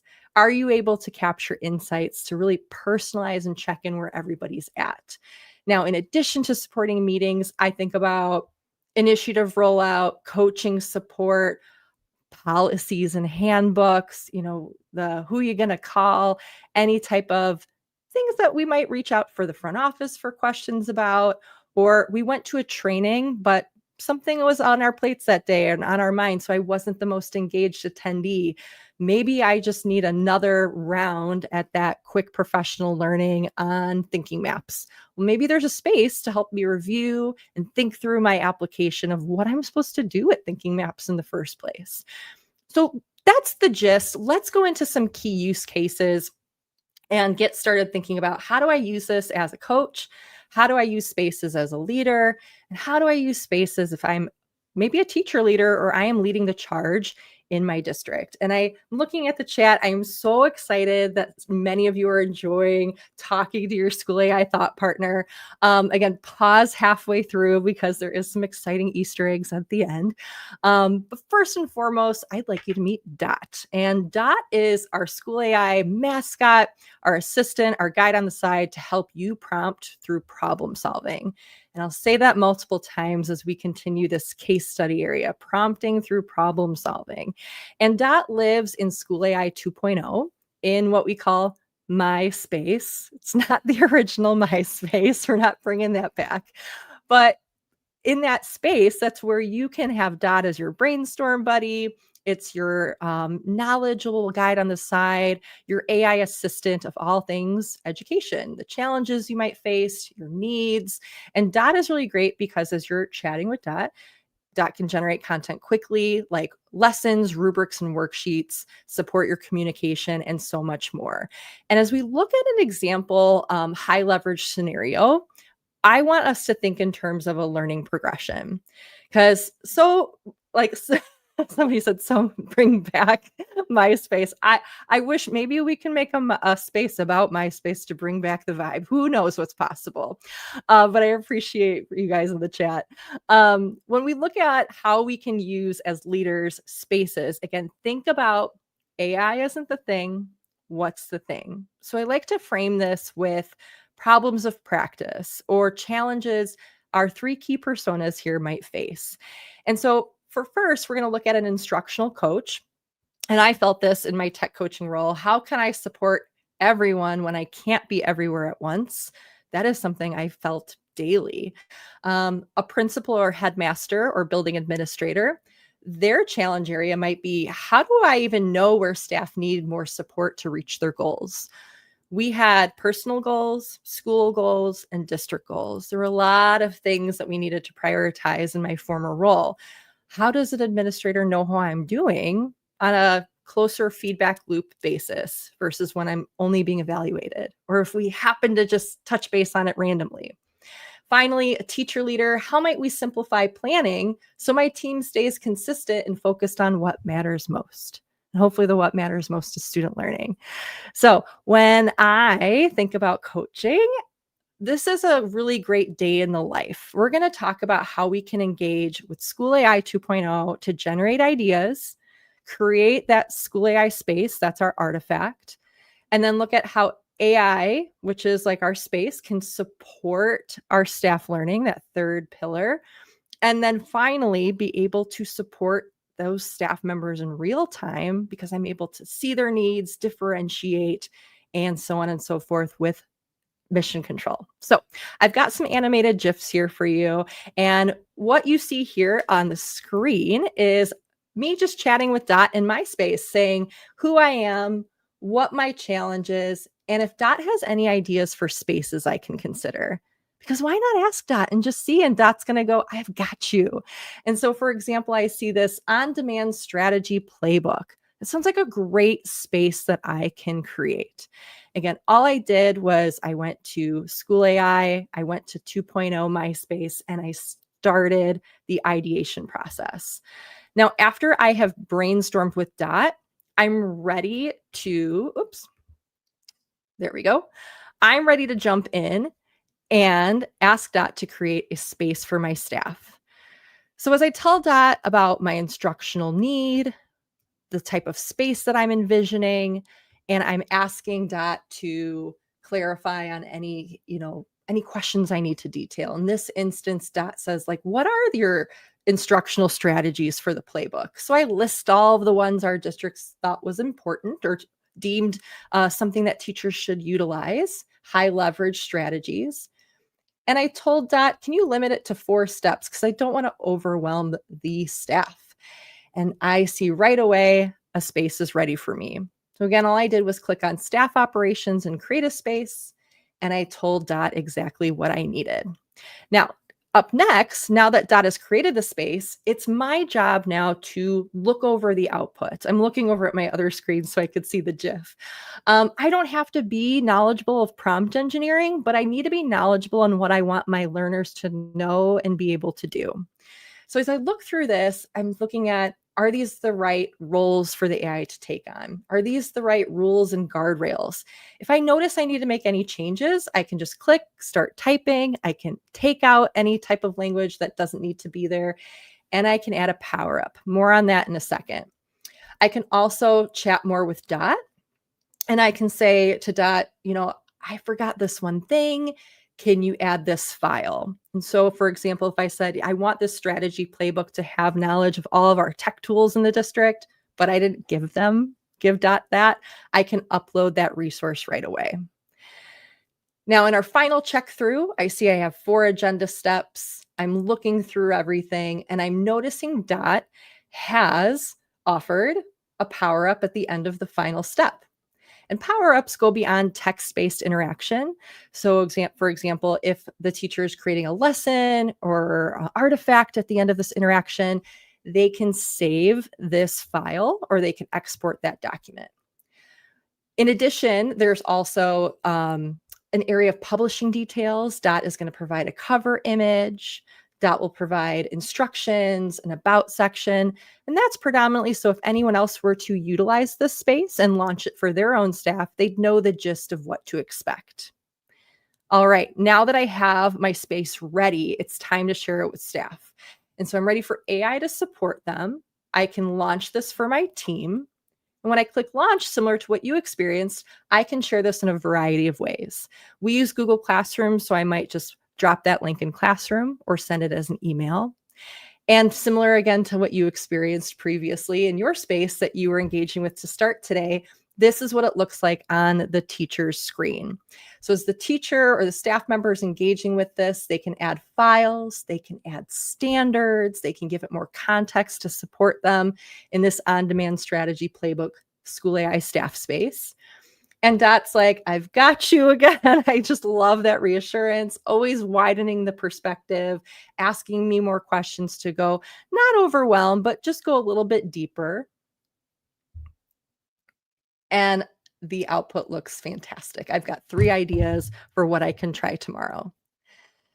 Now, what I was saying before with the power-ups now in School AI 2.0, what you see here on the screen is when there's a document generator, the user or the educator has the ability to click on the export button and save this to, in a variety of ways. We also have a presentation builder, image generator. There are so many power-ups that you might be able to explore after the session to see what's possible to take your chats beyond text-based interaction.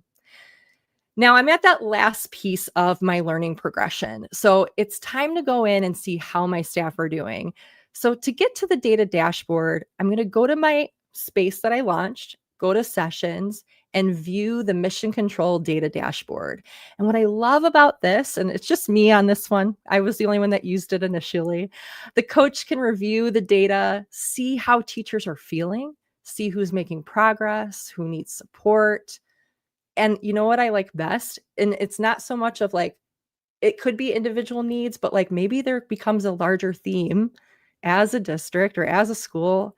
And I, as a teacher leader or a coach, I have to do PD on this thing because it's not working that I thought it was.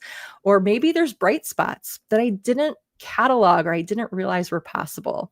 I can add somebody else to this data dashboard to share the data. But the most important thing I want to emphasize as administrators, as leaders, when you're considering how you're celebrating this information and you're sharing this growth about your educators, maybe share anonymous who's doing what, and just share anonymous patterns, bulk themes with leadership if you're extending beyond the educator who's giving you that information. So if you have launched that space and you're, again, differentiating in real time, maybe you've added new strategies to your on-demand strategy playbook space because you can edit these spaces at any time. You might launch a new one. And what's great is that in that My Sessions log, you're able to go back and see maybe you're doing this for different purposes, different schools, different teams, quarters, trimesters, times of year. So you want to get those really good data snapshots over time. From an instructional coaching team in my former district, I can think of a variety of ways that we could leverage staff spaces for coaching, for best practices. Again, things like the instructional strategy playbook, maybe mentoring first-year teachers. The last one I love because I think of who coaches the coaches. And so often maybe there's training initially, but you're like, wait, I need to practice those coaching moves and nobody's around. There could be a space for that. So when it comes to leveraging impact and AI for those professional benefits for a coach, I think about, again, scaling support, AI giving teachers that on-demand reflection, strategy, practice when the coach isn't there. And again, it's not to replace the coach. It's to, again, minimize those feedback loops, be more strategic and mindful of people's time, but also giving them exactly what they need when you do get that human interaction. Personalized learning for teachers to explore strategies at their own pace, to focus on relationships, coaches spending less time troubleshooting, more time, again, like I was saying, building those human-to-human interactions and deep dialogue in person. And then again, practicing coaching moves. And we're not going to go through each one of these individually, but as the gist, you can imagine if you were an administrator and you had this challenge of knowing how staff are doing, you'd start with Dot, generate some space ideas. You generate a space, which is your artifact. You then glean, how am I going to learn about what they need? So you're going to send staff that space and see how AI can support them in that goal, in that need. And you're going to support them in real time by looking at the mission control data dashboard. And at the end of the session, you'll be able to fill out a form to get all of these resources. But I keep saying think about, I'm realizing over and over again, I apologize. But these are some really great examples of ways that as a building leader, you can infuse these into things you're already doing. Maybe you want to re-emphasize any practices or initiatives. In my previous district, we were ending last year talking about classroom layout and cognitive load. Wouldn't it really be great for a teacher to be able to think through that in a way that was meaningful to them, made sense to them, but also was safe and in their own environment before they maybe made changes or worked with their building administration on what that might look like? And so when it comes to leveraging AI for that impact, I'm going to actually go through this kind of quickly.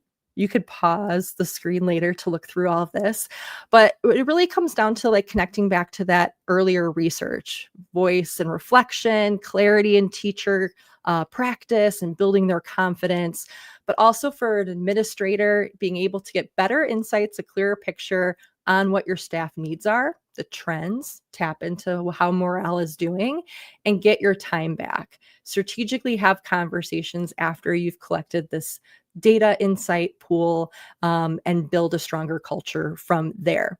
Finally, the teacher leader or the coordinator might say, like, how do I just get my team on the same page? And so some of our school AI spaces for teachers, I think of these as routine productivity tasks. Maybe things that you're doing all the time, every day by yourself, with your team, whether you can plan in person or whether you don't even get to see your team because you don't have that common planning time. Maybe you are, like we had our specials teachers, like our graphic arts teacher was a team of one, but they still wanted to be on the same page as everybody else with best practices. So leveraging spaces in this way across the school can ensure we are tight on those things and we are all, again, rowing in the same direction. I really would have loved to have the common assessment builder on my team. So in the chat, as we're wrapping up with a couple extra things, how might spaces allow your stakeholders to feel seen, supported, successful? Are you starting to think of something that you could see doing in your role to allow for that to happen? And as you're answering, I do want to bring it back to that data dashboard mission control to see all, this is just a sample picture. I don't want to show the live insights just for sensitivity of all the participants today, but it's very similar in terms of seeing names, a pulse check, the progress, a quick headline, to know insights on the right. How are my users doing in real time?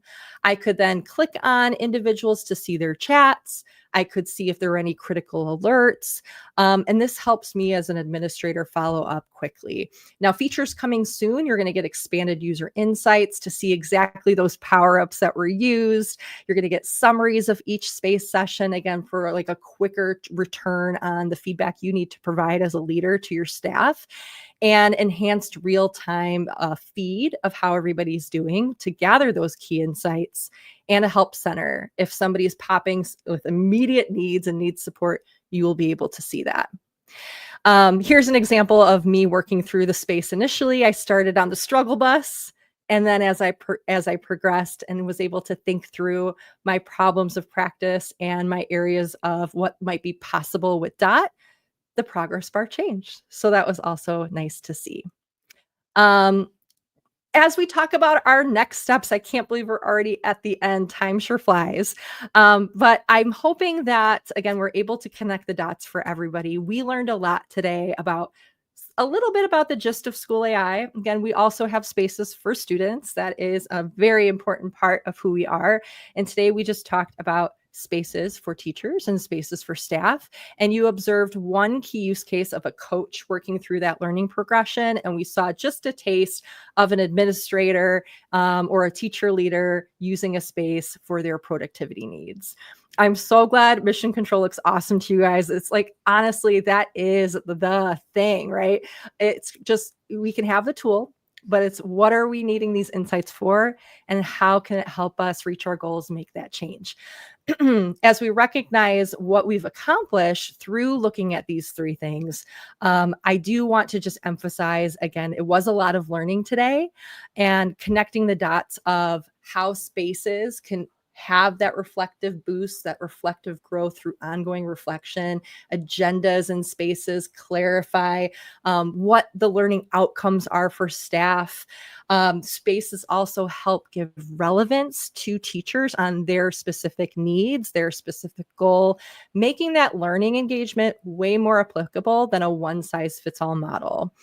In addition, going back to John Hattie research, collective efficacy and accelerating achievement, I think of, again, teacher and staff spaces, keeping those teams aligned on what's important to a school, what's important to a district, what's important to a team.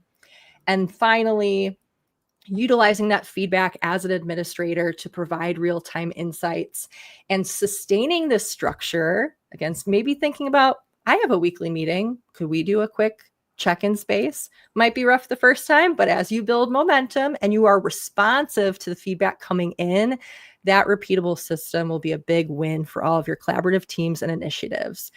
So at the end of this session, I'll leave the space open.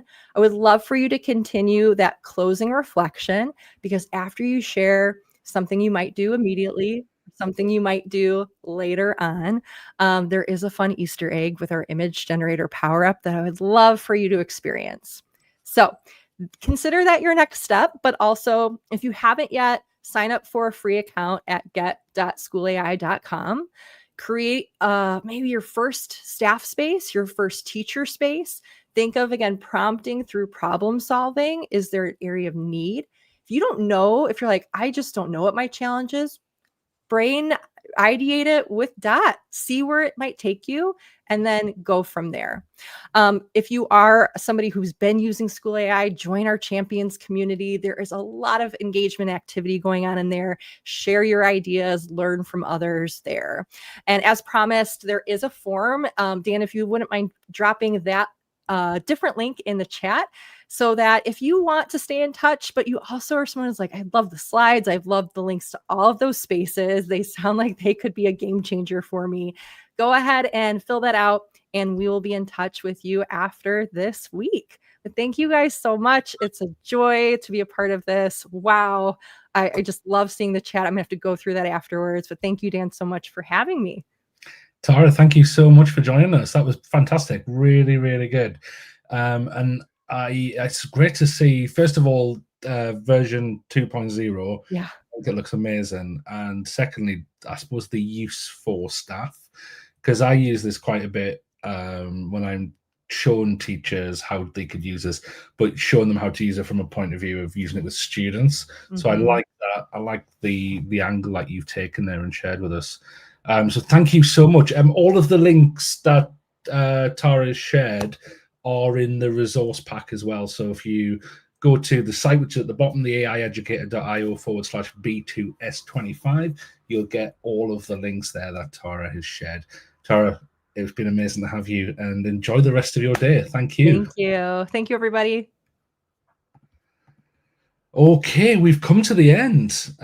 If you've managed to stay on, then congratulations to you. It's a Friday, and here in the UK, it's 5:20, 5:20. So it's the end of the day. So I'm going to sign off now. Just a few reminders before I go that you can get the book. So please do check it out.